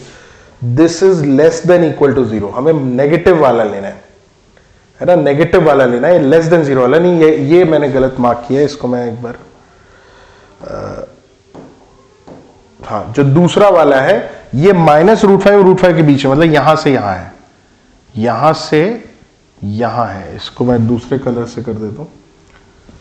ये वाला इसका यहां से -√5 से √5 ये वाला रीजन है। तो इस तरह के क्वेश्चन हम सॉल्व कैसे करते हैं? कॉमन रीजन देख के। तो कॉमन रीजन की अगर बात करूं तो इन दोनों का कॉमन रीजन ये है, जहां येलो और ग्रीन दोनों है, और इनका कॉमन रीजन ये है। तो वी विल से कि x बिलोंग्स टू -√5 से -√3 यूनियन √3 से √5, √3 से √5 इस रीजन में और इस रीजन में आपका डोमेन होगा। ठीक है, तो this is how you will find the domain of this question. अब नेक्स्ट है कि डोमेन आ गया, अब रेंज कैसे निकालें? तो रेंज होता है वैल्यू ऑफ द फंक्शन। अगर मैं इसको y कह लूं, इस पूरे की क्या वैल्यू होगी? अब इस पूरे की क्या वैल्यू होगी, इस बात को पता करने के लिए वी कैन राइट कि y हमारा है sign inverse x square minus 4, यानी पूरे की वैल्यू मतलब y की वैल्यू। तो मैं साइन को अगर यहां लिख लूं तो sine y equals to x square minus 4, और ये माइनस 4 भी यहां ले आओ तो x sine y plus 4 equals to x square. Sine y plus 4 क्या हो जाएगा, एक्स स्क्वायर के बराबर आ जाएगा। नाउ मुझे बस y की वैल्यू पता करनी है, बट आई नो कि एक्स स्क्वायर की वैल्यू इज बिटवीन √3 एंड √5। यहां हमने देखा था √3 नहीं, सॉरी, बिटवीन 3 एंड 5। तो अगर एक्स स्क्वायर 3 और 5 के बीच में है तो वी कैन से कि साइन y प्लस 4 भी 3 और 5 के बीच में होगा, साइन y प्लस 4 भी 3 और 5 के बीच में होगा। तो साइन y प्लस 4 अगर 3 और 5 के बीच में होगा तो प्लस 4 में माइनस 4 कर दूं ईच साइड, तो 3 माइनस 4 माइनस 1 हो जाएगा, यहां साइन y रह जाएगा और यहां 1 आ जाएगा। तो sine y is between -1 to 1। तो अब मैं इनवर्स कर दूं तो माइनस साइन इनवर्स -1 और ये साइन इनवर्स 1 हो जाएगा ना, साइन इनवर्स -1 और ये y साइन इनवर्स 1। तो sine inverse -1 is -π/2 and it is π/2। तो इनका रेंज आ जाएगा -π/2 से π/2 तक, -π/2 से π/2 तक। ठीक है, तो इसका रेंज यूजुअली यही रहता है -90 से +90। तो this is how we find domain and range of inverse trigonometric function. और इस तरह के क्वेश्चन लगातार कुछ सालों से आ रहे हैं। डोमेन रेंज तो इसकी प्रैक्टिस हमें होनी चाहिए। तो ये कुछ क्वेश्चंस मैंने आपको डोमेन रेंज से रिलेटेड प्रैक्टिस करा दिए। अगर देखें तो एक दो क्वेश्चन और डील कर लेते हैं ताकि शायद आपको और क्लैरिटी मिल जाए। 2025 में जो सवाल आया है अगर उसकी बात करें, साइन इनवर्स -x², उसका डोमेन निकालना है। साइन इनवर्स -x², ठीक है, साइन इनवर्स -x² का ओनली डोमेन आपसे पूछा गया, साइन इनवर्स -x²। तो सेम तरीके से जैसे हमने सीखा है उसी तरीके को लगाते हुए सॉल्व करने की कोशिश करें कि साइन इनवर्स -x² किस तरह से सॉल्व होगा। तो सेम -1 से 1 के बीच में we will put the value of -x², फिर नेगेटिव हटाएंगे और वही सेम स्टेप्स करने ट्राई करें एक बार। तो साइन इनवर्स -x² वैसे जैसे हम लिखते हैं -1 to 1, नेगेटिव साइन से अगर मैं थ्रू आउट मल्टीप्लाई कर दूं तो ये 1 हो जाएगा। बट मैंने आपको पहले भी बताया था कि जब भी आप नेगेटिव साइन से मल्टीप्लाई करो तो इनइक्वालिटी रिवर्स हो जाती है, तो ये रिवर्स हो जाएगी और ये -1 हो जाएगा, तो x² हो गया। Now x² is between -1 to 1। अब अगर x² -1 to 1 है, कभी ऐसा हो सकता है कि कोई स्क्वायर क्वांटिटी बिटवीन -1 to 1 हो, नहीं होगा, तो वी विल से कि ये बिटवीन 0 to 1 होगा। तो x² इज बिटवीन 0 to 1, तो x² is greater than equal to 0 and x² is less than 1। तो अगर मैं इस इनइक्वालिटी को सॉल्व करूं x² लेस देन 1, तो ये क्या आएगा, x² less than equal to 1, यानी x² -1 less than equal to 0, तो x -1 x + 1 less than equal to 0। तो ये आपका आंसर आ जाएगा -1 to 1। 2 पे चेक करें, ये पॉजिटिव है, ये भी पॉजिटिव है, तो ये पॉजिटिव आता है, नेगेटिव एंड ये पॉजिटिव। तो x belongs to -1 to 1, x belongs to -1 to 1, क्योंकि लेस देन 0 देखना है ना, लेस देन 0 देखना है, तो -1 to 1 हो गया यहाँ पे। तो इस पर्टिकुलर के लिए आंसर हो गया -1 to 1। और अगर इधर देखें x² is greater than 0, x² greater than equal to 0, तो ये तो सिंपल सी बात है कि x will be greater than equal to 0। तो ये इसका अगर आप कर्व ड्रॉ भी करना चाहो तो 0 से बड़ा ऐसा हो जाएगा, इस तरफ हो जाएगा। तो अगर दोनों को आंसर, दोनों लाइंस को कंबाइन करना चाहें तो एक है -1, एक है 0 और एक है 1। तो एक का आंसर आपका आ रहा है बिटवीन -1 to 1, यानी यहां से लेके यहां तक, इसके बीच में आपका आंसर आ रहा है, और एक का आंसर आ रहा है इधर इसके बीच में, यहां से लेके यहां तक। तो इसमें कॉमन रीजन कौन सा है, ये 0 to 1। तो यू विल से कि x बिलोंग्स टू 0 to 1। एक मिनट, कहीं गड़बड़ तो नहीं है, x² is greater than equal to 0, तो x, एक मिनट यहां गड़बड़ है, x² greater than equal to 0 लेंगे तो x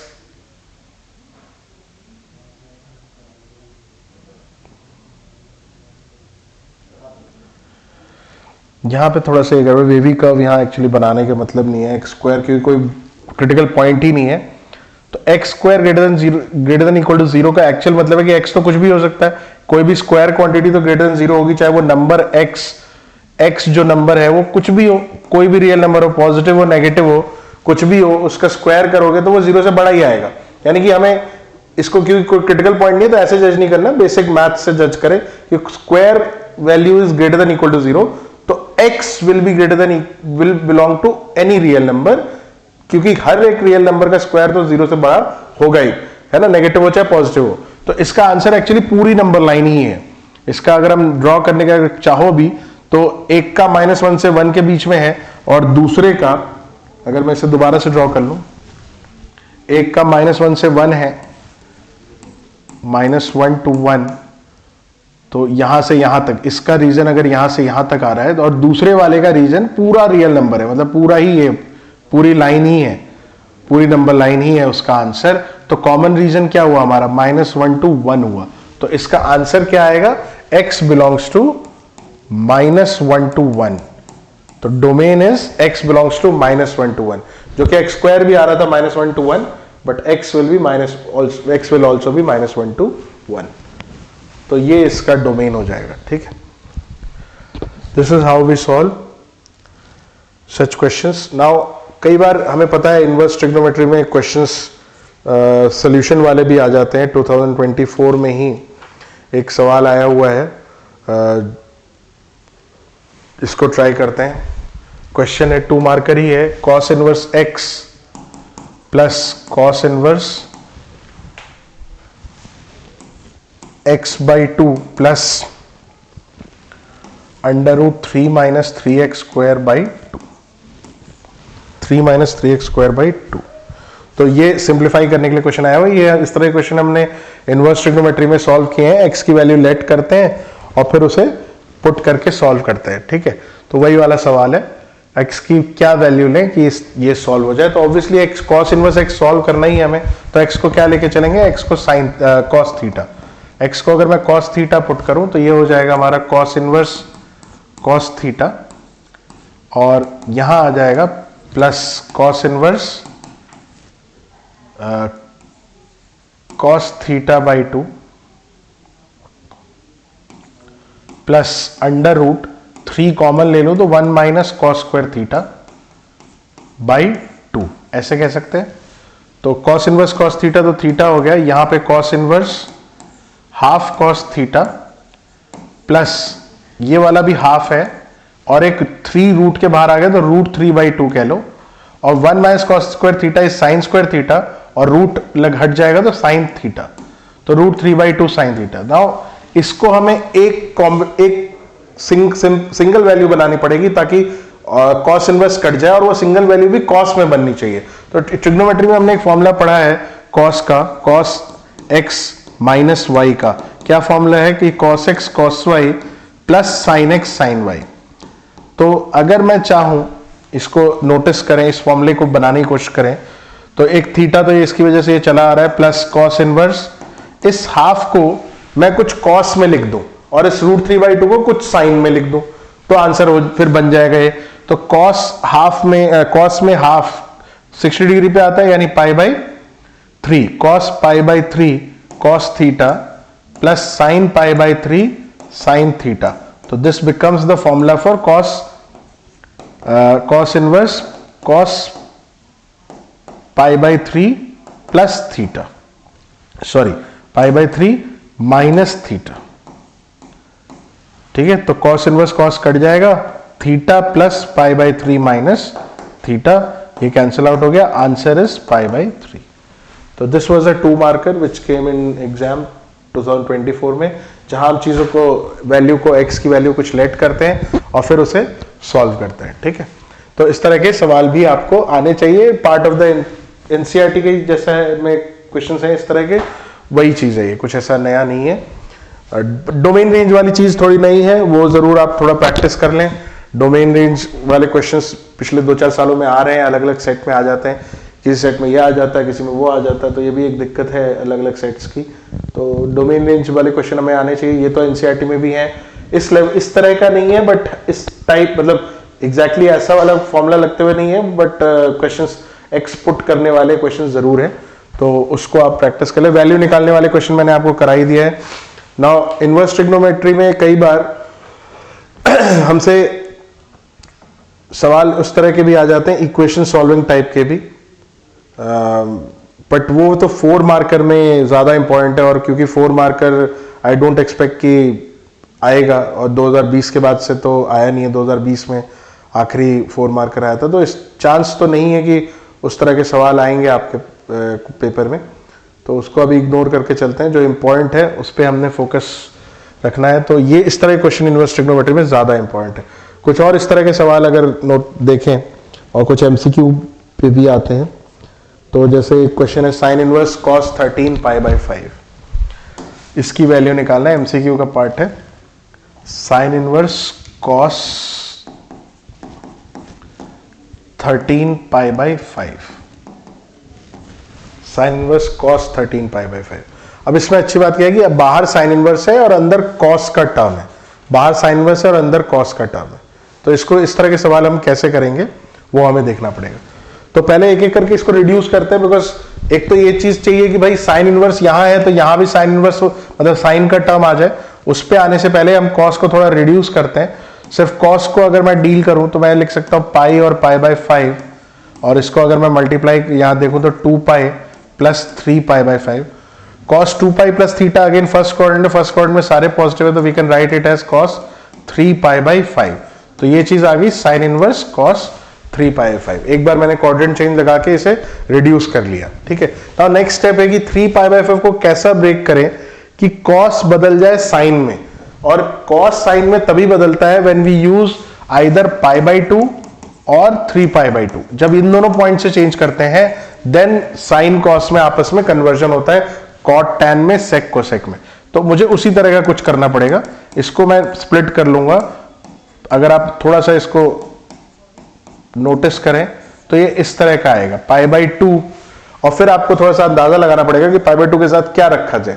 तो पाई बाई 2, तो यहां पे अगर हमें 3 पाई बाई 5 चाहिए तो आप ऐसे भी अंदाजा लगा सकते हो कि भाई पाई बाई 2 लेना है मुझे प्लस एक्स, और ये 3 पाई बाई 5 आ जाए, तो pi by x equal to 3 pi by 5 minus pi by 2, तो ये आपका आ जाएगा 10 एलसीएम, ये 6 पाई और ये आ जाएगा 5 पाई, तो ये आपका आ रहा है पाई बाई 10। तो उस हिसाब से भी आप निकाल सकते हो। मतलब आपको ये जज करना था कि this should be pi by 2 plus some theta which will give me 3 pi by 5, तो मैंने वही किया है, pi by 2 plus some x will give me 3 pi by 5, तो एक्स की वैल्यू क्या आएगी 3 pi by 5 minus pi by 2, और उस हिसाब से जज हो गया कि भाई पाई बाई 10 आएगा। तो इस पे अगर हम देखें क्वाड्रेंट चेंज लगाएं तो 90 डिग्री पे जब चेंज होता है तो सेकंड क्वाड्रेंट में आता है, और सेकंड क्वाड्रेंट में कॉस जो है वो नेगेटिव होता है, ठीक है, और कॉस लेकिन किस में बदल जाता है, साइन में, तो नेगेटिव साइन आएगा और फंक्शन साइन का आएगा। तो we can write this as sine inverse minus sine pi by 10, और हम इनवर्स ट्रिग्नो में जानते हैं कि साइन इनवर्स में अगर नेगेटिव होता है तो माइनस बाहर आ जाता है, तो this is sine inverse sign pi by 10, और साइन इनवर्स और साइन कैंसिल हो गया तो minus pi by 10, minus pi by 10 will be the answer of this question, minus pi by 10, ठीक है। तो ये भी एक अच्छा क्वेश्चन है, किस तरह से मैंने सॉल्व किया है आपको आई होप क्लियर हो गया होगा, ठीक है, माइनस पाई बाई 10। तो बेसिक पहले हमने क्वाड्रेंट चेंज करके उसको रिड्यूस किया है, रिड्यूस करने के बाद हमें, क्योंकि बाहर साइन इनवर्स है अंदर कॉस है, तो हमें उसे बदलना पड़ेगा, और उसको बदलने के लिए हमने पाई बाई 2 का इस्तेमाल किया है और फिर उससे चेंज किया, ठीक है। तो आई होप ये आपको क्लियर हो गया होगा। नाउ नेक्स्ट क्वेश्चन, अगर मैं 1 मार्कर की बात करूं, कुछ अच्छे 1 मार्कर की, तो फर्स्ट चैप्टर से भी आ जाते हैं, इसमें तो डोमेन रेंज वगैरह देख लिया। अच्छा, कई बार आप ग्राफ भी देख लेना, ग्राफ बना के भी पूछ लेते हैं, इनवर्स ट्रिग्नोमेट्री फंक्शंस के ग्राफ जरूर देख लेना, डायरेक्टली पूछ लेते हैं which of the following graph represents tan inverse का फंक्शन, साइन इनवर्स का फंक्शन, है ना। तो you must just look at the graph की किस तरह का है, कैसा उसका पैटर्न बन रहा है, वो भी आप देख लेना। नेक्स्ट, अगर 1-2 क्वेश्चन हम फर्स्ट चैप्टर से देखें 1 मार्कर, तो एक जैसे सवाल है कि भाई एक ए सेट आपको गिवन है 3 5 उसमें ऑर्डर्ड नहीं, ए सेट में ही 3 5 ऑर्डर्ड पेयर नहीं है, ए सेट इज 3 5। तो ए सेट में 3 और 5 दो एलिमेंट है और आपको बोल रहा है कि how many number of reflexive relations on set A, how many number of reflexive relations on set ए। ये पूछा हुआ सवाल है पिछली बार का, नंबर ऑफ रिफ्लेक्सिव रिलेशंस, और इसके लिए मैंने आपको डायरेक्ट फॉर्मूला दिया हुआ है। अगर आप देखें तो ये फॉर्मूला मैंने आपको स्टार्टिंग में बीच में एक बार बताया था। तो रिफ्लेक्सिव रिलेशन का फॉर्मूला क्या है, 2 to the power n square minus n, 2 to the power n square minus n। तो n square minus n का फॉर्मेट है, तो 2 to the power n square minus n। कितने n है, एलिमेंट कितने हैं इसमें, 2, तो 2 to the power 2 square minus 2, तो 2 to the power 4 minus 2 यानी 2 की पावर 2, दैट इज 4। तो कितने रिफ्लेक्सिव रिलेशन बनाए जा सकते हैं, 4। और अगर बनाने की आप कोशिश भी करें कि भाई किस तरह के बनेंगे, अगर इनफैक्ट हम कोशिश भी करें तो क्योंकि ज्यादा नहीं है तो हम ये भी ट्राई कर सकते हैं। तो क्योंकि यहाँ 3 और 5 है तो देखो 3 3 को तो होना ही पड़ेगा और 5 5 को तो होना ही पड़ेगा, तभी रिफ्लेक्सिव होगा। इसके साथ एक 3 5 आ जाएगा, ये हम कह सकते हैं। दूसरे की बात करें, 3 3 और 5 5 के होते हुए 3 3 हो 5 5 हो, तो एक हम 5 3 भी लिख के छोड़ सकते हैं, है ना, 5 3 भी एक लिख के छोड़ सकते हैं, ठीक है। फिर R3 और क्या बन सकता है, अगर मैं 3 3 और 5 5 को रखूं और इन दोनों को ही ना रखूं, सिर्फ 3 3 और 5 5 को रखूं, तब भी रिफ्लेक्सिव है। और एक चौथा बन सकता है कि 3 3 और 5 5 को रखूं और उन दोनों को रख लूं, 3 5 को भी रख लूं, 5 3 को भी रख लूं। तो ये हमारा रिफ्लेक्सिव रिलेशन इस तरह से बन जाता है। चारों मैंने आपको बना के भी दिखा दिए किस तरह से रिफ्लेक्सिव बन रहा है। वैसे तो ये पूछा नहीं था, सिंपल ये पूछा था कि हाउ मेनी रिफ्लेक्सिव रिलेशन, तो वो हमारे 4 बनेंगे। 2 to the power n square minus n करके आप निकाल सकते हैं। फिर इसी तरीके से एक सवाल है कि एक सेट 1 3 5 है, यह एक असर्शन रीजन का अच्छा सवाल है, पहले उसको डिस्कस कर लेते हैं। एक असर्शन है कि भाई relation, assertion is such that the relation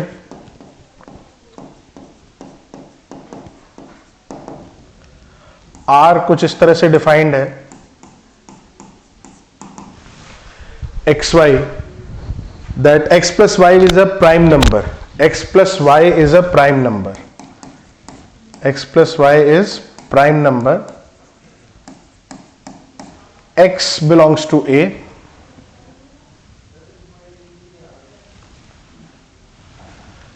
x belongs to A and y belongs to B। इस तरह से दिया हुआ है, x belongs to A, y belongs to B, नहीं sorry x y both belong to natural number, ये दिया हुआ है, x y both belong to the natural number, A और B कुछ नहीं है, x y both belong to natural number, ऐसा दिया हुआ है। दिस assertion ये है कि एक रिलेशन इस तरह से डिफाइंड है और ये रिफ्लेक्सिव रिलेशन नहीं है, ये दिया हुआ है R is not reflexive, R is not reflexive, this is the assertion। और रीजन क्या दिया हुआ है, what is the reason given, reason is the number 2n is composite for all natural number, number 2n is composite for all natural numbers, composite for all natural numbers, ठीक है। तो कोई भी नेचुरल नंबर हो 2n एक composite number होगा, ये कहना चाह रहा है। तो पहले एक बार चेक करते हैं असर्शन हमारा सही है क्या। अगर असर्शन की बात करें तो कह रहा है कि रिलेशन कुछ इस तरह से डिफाइंड है, रिलेशन की x y is x plus y. अगर इसको रिफ्लेक्सिव होना है तो x comma x which is x plus x, तो ये 2x हो जाएगा। क्या ये प्राइम होगा, 2x is prime, is it possible? एक ही पॉसिबल है, एक ही 2x प्राइम हो सकता है विच इज 2 into 1, अदरवाइज सारे प्राइम नंबर ऑड होते हैं। तो एक ही पॉसिबल है, you can have many example which is not prime, तो वी विल से कि x is not prime. General होना चाहिए ना, it should be true for every natural number. But ये एक ही नेचुरल नंबर 1 के लिए ट्रू है, औरों के लिए ट्रू नहीं है। तो ये क्योंकि एक ही प्राइम नंबर के लिए, एक ही नेचुरल नंबर के लिए ट्रू है, x अगर 1 होगा तभी, because 2 is the only prime number which is even, और बाकी जितने भी प्राइम नंबर ऑड है, तो ये हमारा रिफ्लेक्सिव नहीं होगा, दिस इज नॉट रिफ्लेक्सिव। तो यानी असर्शन तो करेक्ट है, the relation is not reflexive, it is correct. Now coming to the reason, reason को देखो तो 2n is composite for all natural number, n कुछ भी रख दो, कोई भी नेचुरल नंबर हो तो ये कंपोजिट होगा। कंपोजिट आप जानते हैं जो एक से ज्यादा से डिवाइड हो जाते हैं तो प्राइम नहीं है, ये कहना चाह रहे हैं मतलब। तो 2 इंटू n, एक तो एग्जिस्ट करता है ना, 2 into 1 which is a prime, 2 is prime. तो हम ये ऑल नेचुरल नंबर के लिए ट्रू तो कह नहीं सकते, जब ये n 1 होगा तब ये ट्रू नहीं है, यानी 2 इज नॉट कंपोजिट। 2 के अलावा बाकी कंपोजिट है मगर 2 इज नॉट कंपोजिट। तो एक एग्जांपल तो मिल गया हमें जहां पे हम कह सकते हैं कि 2n is composite, 2n is not composite for all natural number. एक एग्जांपल है विच इज 2 इंटू 1 2, जो कि प्राइम होता है, कंपोजिट नहीं होता है। इसलिए असर्शन सही है but reason is wrong, assertion is correct but reason is wrong. तो वी विल से कि असर्शन वाला पार्ट इसका सही था, रीजन वाला पार्ट गलत है। तो this is how we solve such question. Relation, assertion, reason, relation, reflexive symmetric आपको पता होना चाहिए। अच्छा, वैसे तो रिफ्लेक्सिव सिमेट्रिक पे काफी क्वेश्चंस हमने ट्राई कर ही लिए हैं और बात हो ही गई है, बट फंक्शंस से बहुत ज्यादा हमने इस पर डिस्कशन नहीं की है। तो एक बार थोड़ा सा ये भी देख लेते हैं। जैसे आपका एक फंक्शन है, ये 1 मार्कर क्वेश्चन पूछा हुआ है कि whether it is 1 1 onto fx, एक आपका है fx गिवन है as x 9x square plus 6x minus 5, 9x square plus 6x minus 5, and it is defined from R to R. The function is defined from R to R. तो ये पता करना है कि whether it is 1 1 on 2 or not, or neither 1 1 nor on 2, what is it? तो ये हम कैसे पता करेंगे? इसको देखने के लिए डेफिनेशन से भी जा सकते हैं, कि डेफिनेशन से भी ये देख सकते हैं कि भाई थोड़ा सा ऐसे तो बड़ा है, बट इसको अगर हम सिंप्लीफाई करना चाहें तो 9x square plus 6/9x minus, इसको माइनस को बाहर ही रखते हैं, -5 को बाहर ही रखते हैं, तो ये 9x प्लस 6/9 कट के 2/3 हो जाएगा, और ये भी 2 से डिवाइड होके 1/3 है। तो 9 2/3x, x square 2/3 x divide होके 1/3 का 1/9 माइनस 1/9 -5। तो कंप्लीट स्क्वायर हम कर रहे हैं, तो x प्लस 1/3 का होल स्क्वायर बन गया ये वाला, और ये हो गया -1/9 और -5। तो ये आपका आ जाएगा 9x प्लस 1/3 का होल स्क्वायर -1 -5 यानी -6। ठीक है, तो फंक्शन थोड़ा सा मैंने रीडिफाइन कर दिया इस तरीके से ताकि कुछ आइडिया लगा सके हम।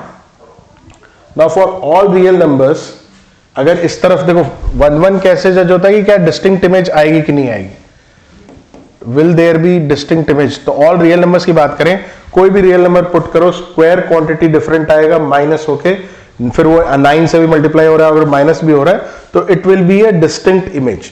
तो इस केस में हमेशा डिस्टिंक्ट आंसर आएगा, तो डिस्टिंक्ट आंसर आएगा। और अगर हम वो वाला तरीका लगाना चाहें जो पहले x1 प्लस x2 वाला, तो उस तरीके से भी प्रूव हो जाएगा कि x1 इक्वल टू x2 है। अगर आप इसमें लगाओगे तो वो नहीं कर पाओगे आप, जैसे वो तरीका है ना कि if fx1 equal to fx2, तो x1 इक्वल टू x2 आ जाना चाहिए। तो उस तरीके से अगर आप इनिशियली लगाते 9x1 स्क्वायर तो आपको दिक्कत आती, बट अगर आप अभी लगाओगे तो 9x1 प्लस 1/3 का whole square -6 equals to 9x2 plus 1/3 का होल स्क्वायर -6। ठीक है, अब 9 -6 बोथ साइड्स कैंसिल आउट हो जाएगा, 9 भी कैंसिल आउट हो जाएगा, तो x1 प्लस 1/3 का होल स्क्वायर भी हट जाएगा, और फिर x1 plus 1/3 equals to x2 plus 1/3, 1/3 भी कट जाएगा तो x1 इक्वल्स टू x2। हमारा ये रिलेशन, ये फंक्शन हमारा x1 equal to x2 1 prove हो गया कि 1 है।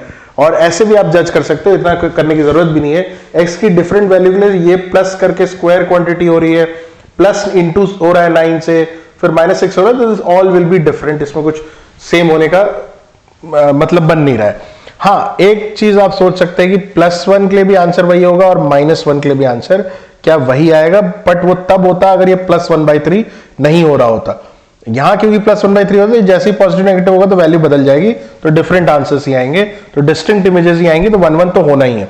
नाउ कमिंग ऑन टू ये होता है कि इस तरफ क्या सारे रियल नंबर लिंक हो जाएंगे, मतलब इधर सारे आंसर्स आ जाएंगे, तो उस तरह से आपके लिए सोचना थोड़ा मुश्किल है। इसको ऑन टू के तरीके से अगर जज कर लें कि भाई ऑन टू के तरीके से अगर सोचना चाहें तो ऑन टू के तरीके में हमें जानते हैं y equal to 9x plus 1/3 का होल स्क्वायर, -6 है, -6 को यहां ले आए तो y प्लस 6 हो जाता है, 9x प्लस 1/3 का होल स्क्वायर, और फिर 9 को भी इसके नीचे कर दें तो y प्लस 6 अपॉन 9, और इसका under root equal to x plus 1/3, because square भी हटा दिया, और फिर इसको यहां ले आए तो x की वैल्यू आ जाएगी under root y plus 6/9 minus 1/3। अब अगर इसको मैं पुट करूं इस फंक्शन में, यहां पे 9, यही होता है तरीका, x की जगह पुट करते हैं ये value, under root y plus 6/9 minus 1/3 plus 1/3 का होल स्क्वायर -6, तो ये आंसर y आ जाना चाहिए। तो क्या आ रहा है आपका, ये कट जाएगा, रूट स्क्वायर हट जाएगा, तो y प्लस 6/9 हो जाएगा -6, और ये 9 और ये 9 कट गया तो y plus 6 minus 6 which is y। तो ये ऑन टू भी है, यानी दिस फंक्शन इज बाइजेक्टिव, ये एक बाइजेक्टिव फंक्शन है। तो इस तरह से हम जज कर सकते हैं। ये प्रॉपर 3-4 मार्कर भी आ जाए तो भी पूरा इसी तरीके से करना है, और अगर ये 1 मार्कर आता है तो डेफिनेशन से भी आप जज कर सकते हो, कोई जरूरी नहीं कि आप इतना सॉल्व करें।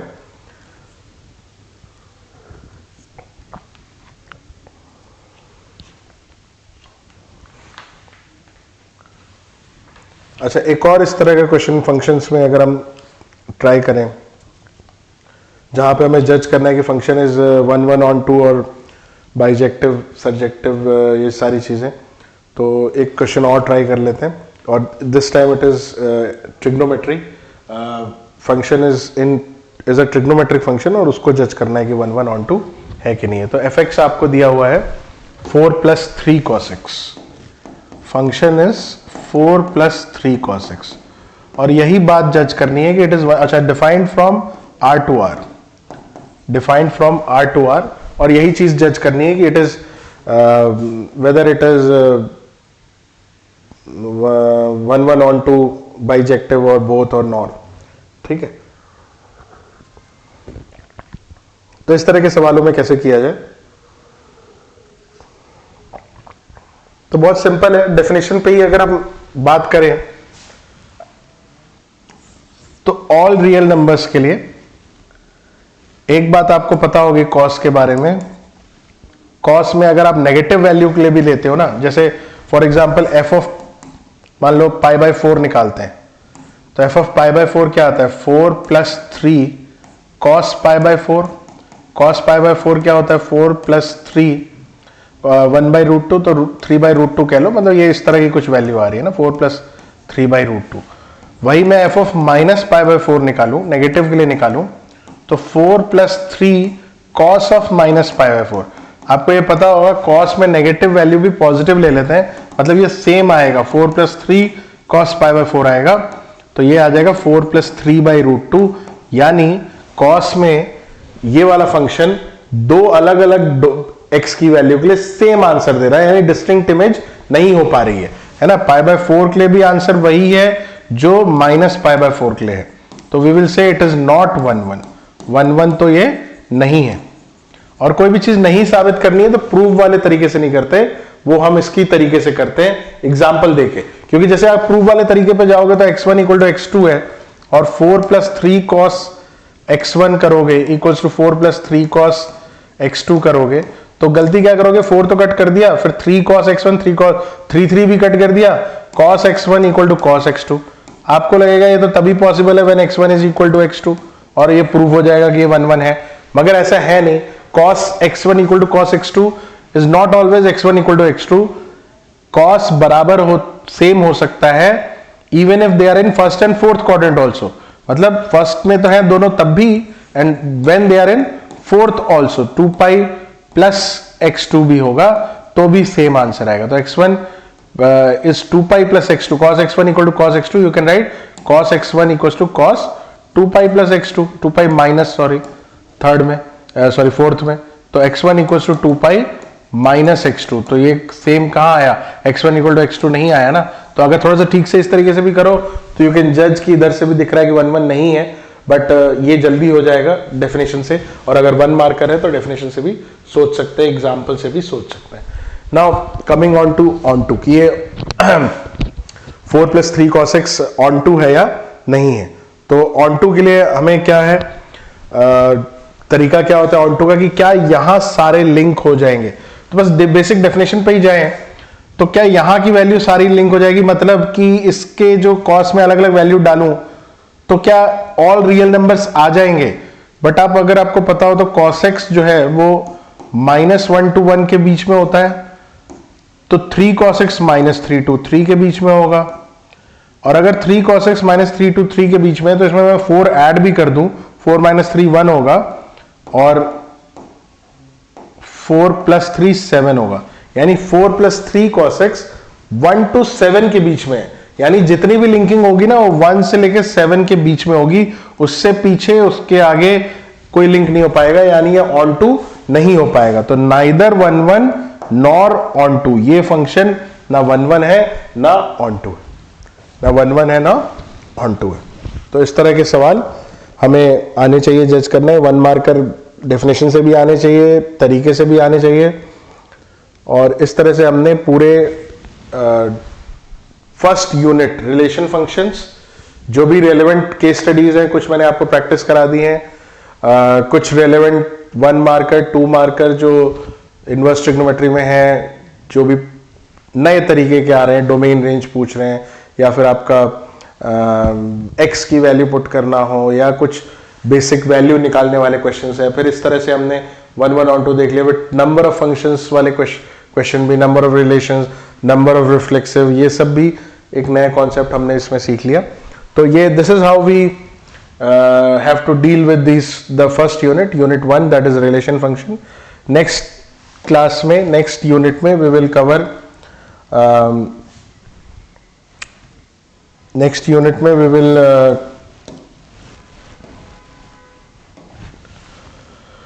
Cover matrices and determinants. Matrices determinants का एक लेक्चर होगा, मैट्रिसेस डिटर्मिनेंट्स का। Then there would be continuity, differentiability and differentiation का एक पूरा लेक्चर होगा, एंड सो ऑन। आगे हम इसको बाकी वीडियोस में भी कवर करेंगे, बाकी के चैप्टर्स को। तो this is how we have planned कि बाकी लेक्चर्स भी कवर करेंगे। तो दैट्स ऑल फॉर टुडे। इसमें एक बात आप ध्यान रखना, इस चैप्टर में कॉन्सेप्ट्स बहुत सारे हैं, बहुत सारे सवाल भी हैं। एनसीईआरटी के बाद आप कुछ प्रीवियस ईयर क्वेश्चंस प्रैक्टिस कर लो, या फिर इस तरह की जो मेरी वीडियो है ये देख सकते हो, इसमें कई इंपॉर्टेंट क्वेश्चंस कवर्ड है। बट एनसीईआरटी इज मस्ट, इसको जरूर देख लेना। इसके बाद ही आप केस स्टडी वगैरह पे थोड़ा फोकस कर लेना, क्योंकि वो एनसीईआरटी में है नहीं, तो केस स्टडी भी आप फोकस कर सकते हो, ठीक है। पीवाईक्यू उठा लो या फिर कोई सैंपल पेपर से यू कैन प्रैक्टिस, ठीक है। Thank you. KP classes dedicated to excellence.